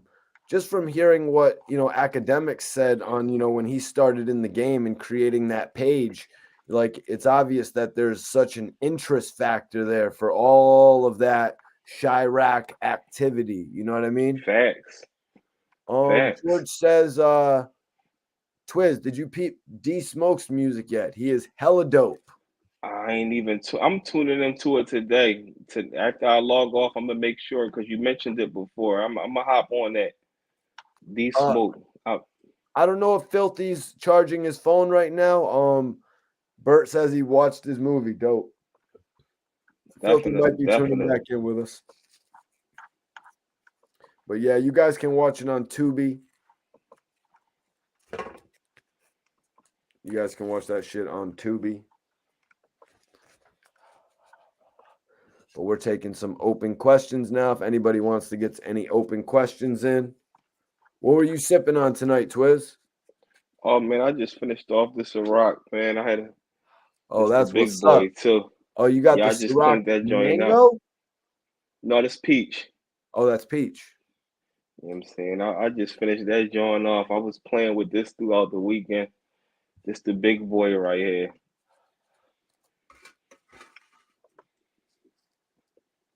Yeah, cause I think Filthy Rich, he got another movie out too.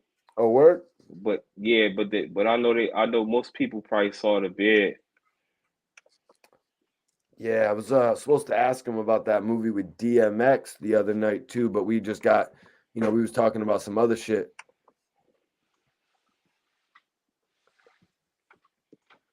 Twiz, Mikey, what is your favorite big pun track? Twiz, do you have a favorite big pun track? I'm gonna have to say the that stuck with the one that stuck with me the most probably was I ain't a player, I don't crush a lot. That joint right there, it just was the beat and everything. Like it's a couple other pun joints I heard. Yeah, facts. A couple other pun joints that I heard that I bang with. I just don't know the name of the song offhand. But pun was fire, definitely. But yeah. You was wrong was mine. Okay.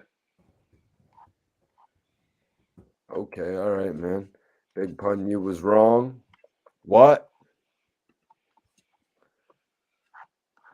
Filth. Whoa. Come on, man. I think he just said straight ballin' says that Filth knows I crush a lot. But yo, straight ballin', put some respect on my dude's name, bro. Appreciate you for tapping in, and just enjoy when we got somebody like Filthy Rich tapping into the channel and actually giving his perspective. That shit's actually definitely.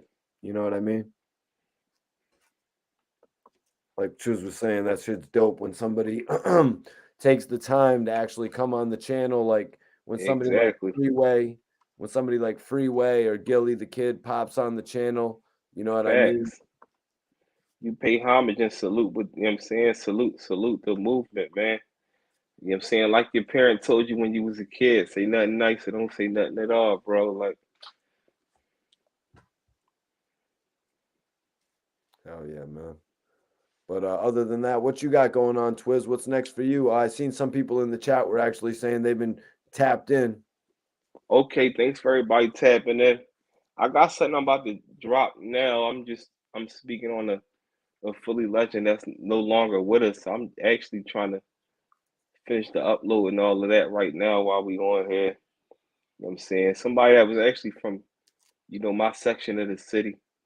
That's no longer with us, you know what I mean? But he was a very, very hot rapper, man. So make sure y'all tune in. When you drop it tomorrow, most likely, or are you dropping it tonight? I might drop it tonight, man. I just let that joint roll because my weekdays be crazy, so I might just get it out the way. How long do we got on the upload? It's at the end now where where everything is where they ask you the details and the monetization and all of that. So that joint probably be up in like 10 minutes. All right, cool. We'll get that link so we can put it in the chat so everybody can leave this room and go to your video and watch that shit. Definitely. Make sure y'all tune in. I got a couple interviews in the making. One for sure, Mikey. I talked to you about it already on the phone.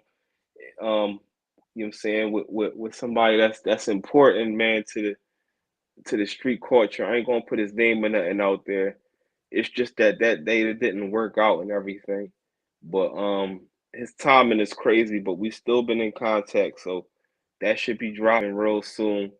Damn, And I it's don't even another know who. two. I smoke so much weed. I don't even know who you're talking about right now, man. I ain't going to drop. I ain't going to drop the name and all that. Just know he is street legend. You know what I'm saying? And Did you already do it, or are you still at? You're still waiting until. I didn't do it. We've Oh been yeah, in yeah. contact. You don't need to. Yeah, the day we were supposed to do it, it didn't work out. The timing didn't work out. But everything's still a green light. You know what I'm saying? Somebody that was a millionaire on these streets. You know what I'm saying? And he from Harlem and everything. So that joint's supposed to be that joint gonna happen definitely this week sometime. We just gotta make the time and work and all of that. We've That's been what's up, chopping it up. Definitely, definitely. Oh, you got them flavors in. Them flavors. What's that? What that joint say? Blue Mountain? Snow Montana. Oh, Snow Montana. That's that Snow Montana. This is that What's E85 gas right there. Damn. This is that ooh la la. And then I got some runts right here. And Oh man, you can't go wrong with the runts. You put me on the runts. Somebody said something about the weed. So let me show them what the weed looks like. Hold on.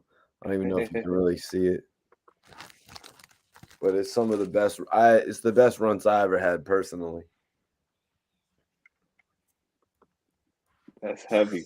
But yeah, this shit is fire right here. This Snow Montana. Let me give you a little see what it looked like. Yeah. Oh yeah. That's the bushy buds right there. Them joints. Circle and dents. That's that gas. Yeah, man. Shit's fire, man. Shit is fire. I wonder what our next watch along will be, Twiz. Maybe Sue Surf, maybe an exclusive full length Gillie. You know what I mean? We have a lot that we can tap back into, man. I was thinking about doing the Dipset producer, PD Crack. We got in the tuck. Definitely. We're gonna get it, man. You know what I'm saying? It's plenty of ways we got, man. You know what I'm saying? You know what I'm saying? Interviews for days, man. Make sure y'all tuned in, man. We just getting started, man. We appreciate everybody that tap into the chats and all of that. And you know what I'm saying? Y'all know how we carry it, man. I'm gonna let y'all know. Follow SV Twiz right now. Twiz, your followers are going up, or I'm just tripping. Yeah, they definitely going up, man. Make sure y'all show love, man. Tap in, man. You know what I'm saying? We all the family. Tap in on the gram. Tap in on the YouTube channel, bro. You know what I'm saying? Salute to the guys that have been reaching out to me. Actually, I had about 2 people that reached out to me that was, interested into getting in like filming and things like that. So, you know what I'm saying? That's how we carry it, man. Sean, no Reggie over here, brother. Free band gang. Yep. George is letting you know Lamont's side. Didn't see that. And my bad, George. I missed your comment too. Shout out to George, man. Big pun at first. My bad, man. It's a watch along night and shit like that. So we're kind of going through the motions with the interview still. I thought that was a really dope interview with the guys from Major Figgas, man. But everyone just tapping in. I want y'all to go follow SV Twiz. Stay in tune with my co-host, man. Go blow his shit up, especially if you want to be an actor. Definitely. You know what I'm saying? We turning up, man. Yo, if you want to be an actor, go blow Twiz up, man, and go start, just all you got to do really is drive out to Philly. That's all you pretty much got to do. And that costs $15. But, definitely, we're going to make it happen. You're going to get on, man, and we can network from here on out, man. The sky's the limit, man. Y'all know how we carry it, like. Yeah, Rich spoke on the bid too a little bit last night. If you didn't see our live video we did, he spoke on it a little bit, and I don't want to really spoil. I don't really want to spoil anything. Facts. I just told Rich that we're still live. They're asking about, but yo, Twiz, Yay Mo Jr. just said, okay, I'm gonna take that back. I'm gonna take that back because he said I was smoking trash. He's like, I'm gonna take that back, but my weed is better than yours. But you do got some good smoke. Thank you. I will take that. George, I think Filthy's about to tap back in because I seen a couple of you guys had asked a question about Filthy's movie and shit. If anybody wants to get in some last questions, the time is now, though. Facts. Sorry that we didn't go live last night. I do apologize.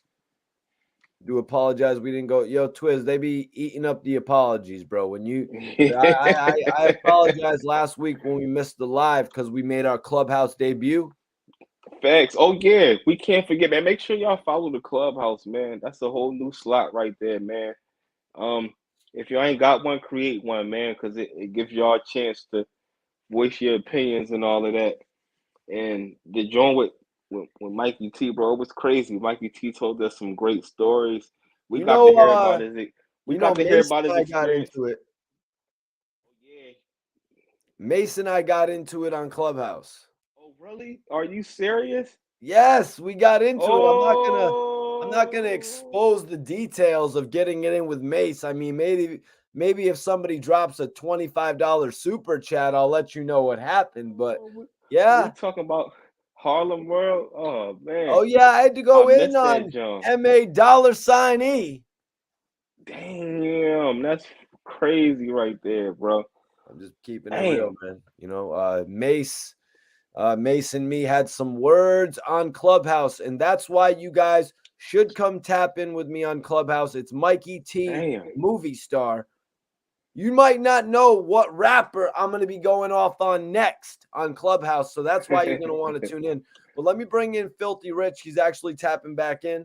Filthy, appreciate you for tapping back in, bro. What's up, man? My bad, man. My battery died. George we figured that. Rich had wanted me to know about the bid too, but I think there was another question. Wasn't there, Twiz, that pertained to a different movie or something? Yeah, Rich, they was asking you a lot of questions. No, I said I believe Rich got another movie too besides the bid because somebody was like, Rich, I saw your movie. Yeah, Bert said, I'm like, which one was it, the bid or? Bert said, I watched your movie, Filthy Rich, dope. Yeah. Other than the bid, Filthy, what movie do you have out? I played in a movie called Once Upon a Time in Philly. Okay. So it's out on Amazon Prime and Tubi right now too. Oh, okay, no shit. Wasn't that joint, Rich? Wasn't that joint on Dame Dash joint too? I think I saw it on Dame Dash Network. Dame Dash is distributing it right now, from what I heard. Facts. Not my. That's where That's my guy, 6K. He's the director of it. And he the one who casted me to be in it. But that's his situation. Okay. But it's on Tubi and Amazon Prime right now. That's fire. Mm-hmm. Okay, Bert Castro did say that he saw. He said he saw the bid, but that one is called Once Upon a Time in Philly. Yeah. On Amazon right now, Amazon Prime. Tubi, yep. That's lit, man. I think pretty much everybody has access to Amazon Prime. I like watching movies on there. Black De Niro's new film Jenny is available on Amazon Prime. Yeah, right now. Yep. Lit. Also, it's called Jenny. Yep, Jenny's available now as well.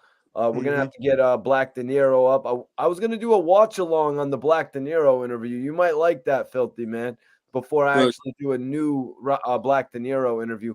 But Twiz, so you actually had a question or two for Filthy as well. I mean, since we have time, we got like definitely 60 people in here. Let's explore. Definitely, man. But before the question, man, once again, Filthy Rich, bro, I gotta salute you, man. Much love and respect, bro. I admire everything that you doing. You know what I'm saying? It takes a lot, you know what I'm saying, to come home from the bed you did and all of that, and to really jump and transition and, you know, to get on the path that you on it and to be successful at it. You know what I mean? But one of the questions I got for you is,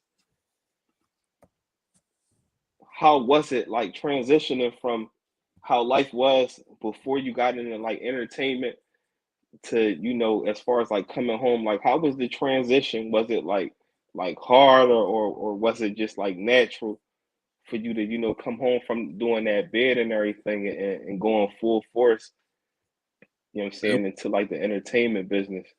It was hard, man. It was very difficult. When I was in, I had started writing movie scripts, so that's how I learned how to write films and stuff. I spent a lot of my time doing that. So Okay. I had my mind made up with what I wanted to do.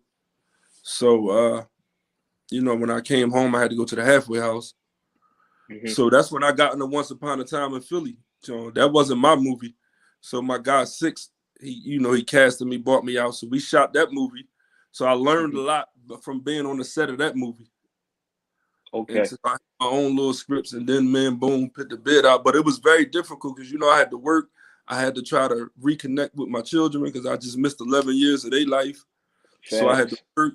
I had to try to, you know, get some little clothes. Like I didn't have much. So and focus on that at the same time. So it was very, very, very difficult, man. I just had to stay away from a lot of people and a lot of things. Just, you know, just stay focused. Yeah, man, it's deep, man, and you know, once again, salute to you, like salute to Boone and Black De Niro, man. Like, Shout out, Boone. you know, I gotta get more active, man, on the gram. I followed you earlier too. I don't be super active on that, John. You know what I'm I'm saying, guilty of the same thing, man. okay, appreciate it, man. I got, you know what I'm saying, you know how it is, man. I got a 5-piece. I got 5 kids and all that, so I still be trying to make ends meet outside of like the media and all of that. But you know what I mean, it's guys like y'all that, you know, help motivate me, bro. Because I got like a short film out right now, and I've been digging into film, doing research. Like I got a Okay. joint out called Torn Apart. I got Vok in the joint and everything, and I tried to put like a message behind it. But I noticed like even with y'all style of like movies, like even with the bed, like y'all took a whole different path, bro. Like it wasn't like, bro, it wasn't your average shoot 'em up, bang bang joint. Like we rob these guys, we get up a couple joints, and now, you know what I'm saying, like it was different. So you know what I'm saying, I definitely peeped the blueprint. You know what I'm saying, and you know, it's guys like y'all that give people like me and a lot of other people hope, man. We spoke on legends from early 90s and things like that, but you know, it's guys like y'all that y'all the future, man. Like this is it's a different day and time where it's like, damn, bro, like they walk the same streets as us, bro, and it's like y'all joins on Prime and things like that. So it's motivation. And another question I got is like, you've been jumping into like you doing the movie things and all of that. Like, what about like the music and all of that? You still like active in that field, or you just focusing on straight? But basically, with the music, we do the music for our movies. Okay. You know what I'm saying? Okay. So we do all the music. So we still go to the studio and record songs and put out little freestyles and videos and stuff. But it'd be for the soundtrack to our movies. Okay. You know what I'm That's saying? Like smart, right now, bro. That's genius. yeah, we're in the studio right now recording for the Bid 2 soundtrack. Dang, that's smart, bro. That's smart. You don't gotta worry about trying to get certain music cleared and stuff like that for the joint, because y'all got the potential to put their Yeah, own music on the joint. we That's just genius. make a little album and put it together and drop all the music in the movie. George Yeah. McCarthy says uncut ENT. Is that something? Uncut. That was Uncut Entertainment. That was my label that I had before I went to prison. Boom. So I had a little buzz. That's like a true fan right there. Yeah. That's day one. I had a little buzz in the city before I fell, and Uncut Entertainment was my label. I'm still going probably bring it back out and grab an artist. Facts. So like before. Sorry. Before we get back to the little interview, Twiz, I just wanted to get into this question right as you had got logged out, Filthy. George had asked, when is the bid 2 coming out? And I need that info. And can you speak on the cast that will be in it? Now, I told him he could look back to our interview or our podcast from yesterday if he wanted to hear a couple of things that you said, because I'm not sure exactly what you want to reveal now about the bid. But can you give George any sort of an update? Yeah, right now we in negotiations, so we probably finalize the situation within the next week or two. We're gonna do a casting call. It's gonna be announced publicly. As far as the cast that's already locked in, I can't really speak on that because we still finalizing situations, but it's gonna be crazy. It's gonna be bananas. It's gonna be goofy. Though? Huh? The script? Oh, sorry. My bad. The script, though, it's already done? Yeah, all that's done. We just gotta close the deal and get in production. So, but the cast gonna be goofy. Like, it's crazy. Like, so we're gonna have a bigger budget, so we're gonna have bigger cameras, bigger sound, bigger everything, bigger actors. I can tell you that we're gonna have bigger actors. But one thing I can tell you is we trying to get Cat Williams in it. We trying to do that right now because Boone and Cat had a fight. Boone and Cat Williams had a fight. So we trying to make them run into each other in the jail. This is gonna be the next time they seen each other since that fight. But they had a real man. We're gonna have to do a watch along for your interview. Don't tell the people that, man. You giving them too much. That's giving y'all a lot, but I'm gonna give y'all them too much right there.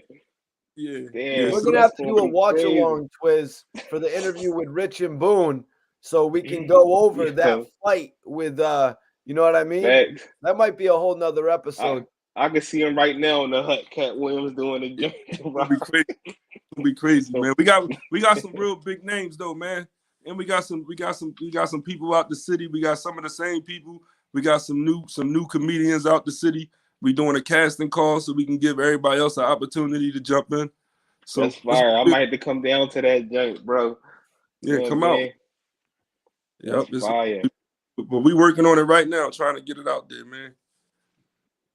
Yeah, that's heavy right there, man. Big salute to y'all, man. Y'all doing y'all thing. We working, giving this city hope in a different way, man, because it's like, for the guys that don't rap, you know what I'm saying? And like I had my joint torn apart, and I just know how difficult it is, bro, to try to get a film together. Like everybody I had in my joint was basically like, you know what I'm saying? You know how it is, bro. You get your bros and this and that, and it's hard to try to get people in line with times. Like, bro, we said 10 o'clock and this person got this going on, and you just got to try to, make things happen, bro. But it's low budget. Facts. When you ain't got the contracts and you ain't got the big bag of money, facts. You got to cater to everybody else, because they really is doing you a favor. You just got to appreciate it and get it done how you. That's true. That's true. You know what I'm saying? That's part of the game. Just keep working. Just keep grinding. Keep grinding. Definitely am, bro. I appreciate it. You serious? Once you keep grinding, you keep going, your situation gonna start looking more and more believable. The more believable it look, the more committed your cast and everybody around you gonna get. You just gotta look extremely serious to them. And the way you do that is by keep working. Facts. I appreciate that. I appreciate them gems right there. Real rap. Filthy, were you a Paper Soldiers guy? George McCarthy says Paper Soldiers was low budget, but a classic. It was. Definitely, man. Just like Shouters was low budget, but a classic. You know what I mean? Mm-hmm. I still watch Paper Soldiers from time to time. Paper Soldiers is so low budget, I cannot get a budget for it right now, you guys. But so with Shouters, that's a hood classic right there. You can't go wrong with that. Could you predict a budget on that? Like if while I'm looking for it, I don't got a budget on Shouters either. Could you predict a budget on Paper Soldiers, Filthy?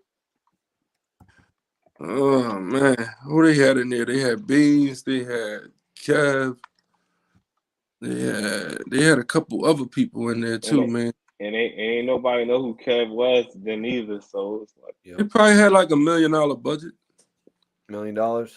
$1.5 million, which is, I mean, it's a low budget in Hollywood for a film. Right. That's a low budget, but you know what I'm saying? Yeah, I'm not able to find it anywhere, Filthy. So that's I don't kind know. of like, I really don't know. yeah, Probably that's kind of like when you don't, like you I can't find that budget. But a lot of those, they got Jay-Z in there, Memphis Bleak, Jesus, playing themselves. But you got a lot of classics where they really ain't have much. Even like Boys in the Hood, where they was talking about like when they shot that joint, they ain't had no big budget. They was really cutting through real hoods and they was just making the best out of it. Sometimes those they be the most organic joints sometimes though. Like, Well, I mean, Twiz, you can find the budget on Boys in the Hood though, $6.5 million easily. yeah. You know what I mean? That movie actually went on to make just about $60 million in the United States though. Yeah. I think Friday had like a low budget. Yeah, Friday you definitely did. Friday, And they shot that joint fast.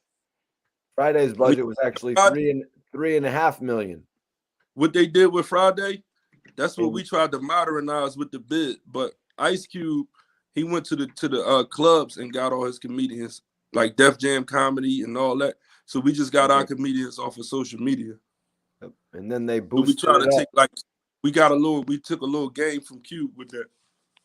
And then they boosted it up from there, from the $3.5 million on Friday to $11 million on next Friday.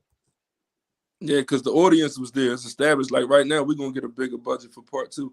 Once you establish the audience and you prove that it has an audience, you can talk about more money. As far as writers, George said Charlie Murphy wrote Paper Soldiers, right? As far as writers, from what I'm reading, they've got Brian Ash, Damon Dash, and Terrence Mosley all credited as writers. Had you heard anything about Charlie Murphy being involved in the writing of that? Yeah, I did an interview with Smokey Suarez. I did a joint with Capone comedian too, but Smokey Suarez, he was speaking on that, where like Charlie Murphy, he played the big part of that, and he wrote like a lot of movies also. But Smokey was talking about like how him and Kevin Hart, they was like catching public transportation to his crib and all of that. But actually, Twiz, I am seeing that Charlie Murphy, he was credited as a writer. He was for Paper Soldiers. Yeah. Also credited Nutty Professor. This is I'm not seeing any credit for the Nutty Professor, but I'm seeing a credit for Norbit.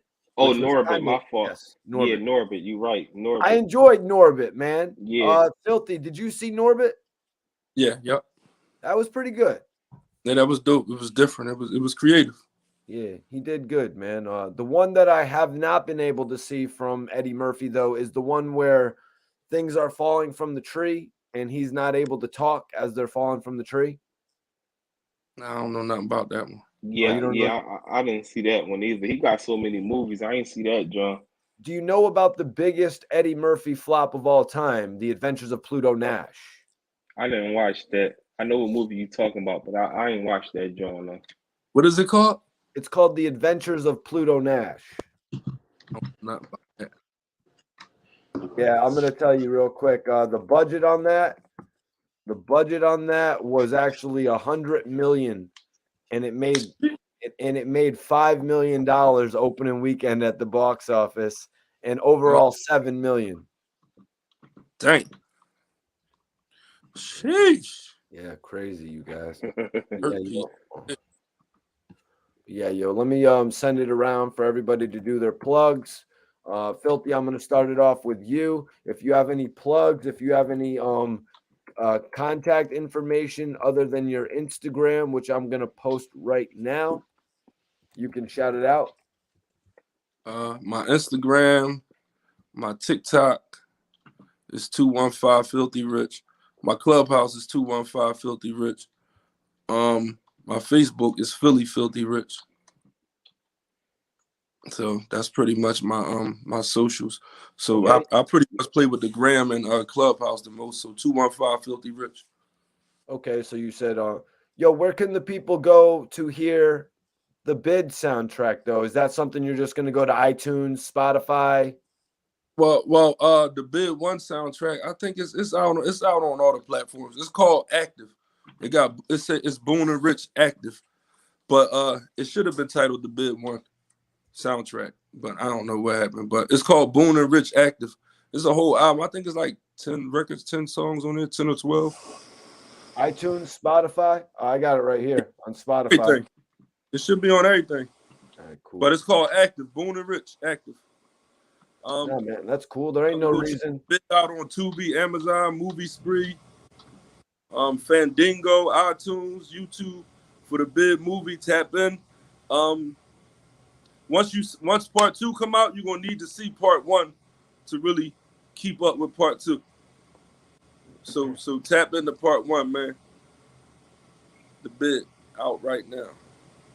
Yeah, there ain't no reason that the second one can't be called the Bid 2 soundtrack. Yeah, I see what you was doing there.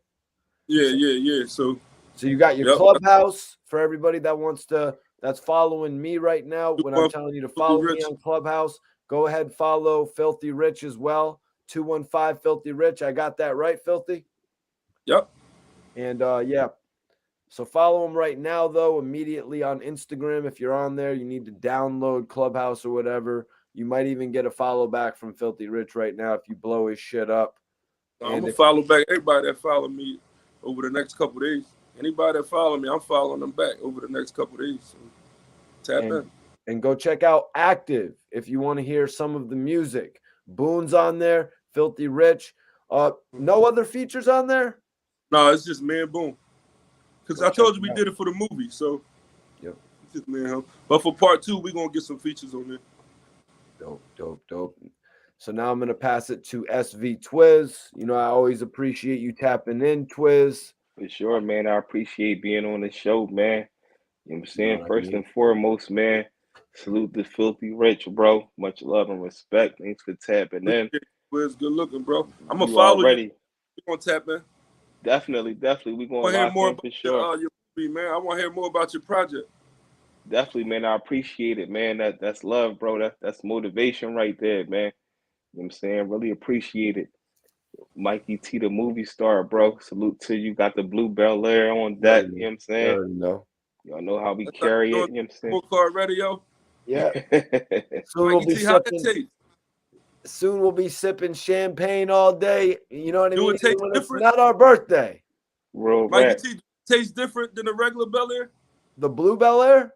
Yeah, do it taste different? Oh, yeah. You got to go get yourself a bottle, Filthy Rich, if you haven't had they don't sell that in Philly. Yeah, I never saw that joint in the store. I was about to say that. I never saw the blue Bel Air. It's going to be there. When's the last time you went to the Henny or something. You got to slide OT for that. I don't think they sell that in Philly. We probably got to go to Delaware or something. Fact. Yeah, Delaware. That's probably the closest joint. Or Jersey, maybe. They don't they might not. They were pretty scarce at first. You wouldn't believe it. Some people were trying to charge $80 for a bottle of the blue Bel Air. You know what I mean? I never even saw the clubs in Philly. That's crazy. Nah, not no blue Bel Air. I was thinking they were going to be recalled or something. I was like, yo, what's going on? Why are we not going to see them? But now they're everywhere at all the stores now. So, and they taste good, man. It tastes really good compared to the red or compared to the gold. It got that summer ambiance to it. Yeah, good man. Weather. But as soon as I get the Bel Air endorsement, as soon as I get the Bel Air endorsement, man, we'll be sipping Bel Air every day on the show. You know what I mean? That's the yacht. That's the joint you bust out on the yacht with the all white on. Got that Miami feel. I'm gonna bust it out on the podcast. Yeah, man. Twiz, my bad. Let me throw it back to you, bro. It's all good, man. It's SV Twiz, man, the Hood Blogger. You know what I'm saying? Follow me on IG_Twiz215 YouTube channel. The Hood Blogger, man. Like I said, I'm finishing up a joint right now. I'm about to drop it real quick. You know what I'm saying? This joint to be down within the next 5-10 minutes and all of that. But man, y'all know how I carry it, man. You know what I'm saying? Interviews. I blog the city, and also, you know what I'm saying, I just talk on certain topics, man. So much love and respect to everybody in the chat. We just had a lit stream tonight. Filthy Rich, Mikey T the movie star. Y'all know how we carry it, man. Make sure y'all stay tuned in for the next episode. Oh yeah, man. Yeah, I appreciate my co-host SV Twiz, Filthy Rich. I appreciate everybody who tapped in and, you know, watched the whole interview with us tonight. Definitely appreciate everybody. Major salute to Rosewood, Spill ENT. Shout out to Rosewood. Schizo said facts, Filthy. Salute, bro. But yeah, man. And I just want to say, everybody on here right now, if you guys are on the gram, you're not following me, follow me right now on the gram, and I will follow you guys back. Everybody that follows me right now, I'll follow you guys back. Also, if you're not subscribed to the channel, make sure you subscribe. Hit that notification bell so you do not miss any of the videos when we go live, either talking about the hottest topics in hip hop or reviewing some of my old content, or just on here doing exclusive live interviews. You never know who's going to pop in. We got Filthy Rich with us tonight, man. The other night, Kay Walker was in the live. The day before that, Freeway was with us. So you never know who's going to pop in on this YouTube channel. So subscribe, hit the notification bell. Anybody got anything else before we get up out of here, man? No, I'm good, man. I appreciate Mikey T. I appreciate you for having me, bro. Thank you, Same man. thing with you, man. I enjoyed myself, man. It's been real. Hell yeah. Appreciate the energy, man. Guys. There's only one way from here, y'all. That's up, man. Y'all know how we carry it. Facts, man. We'll see y'all in the next episode. Mikey T.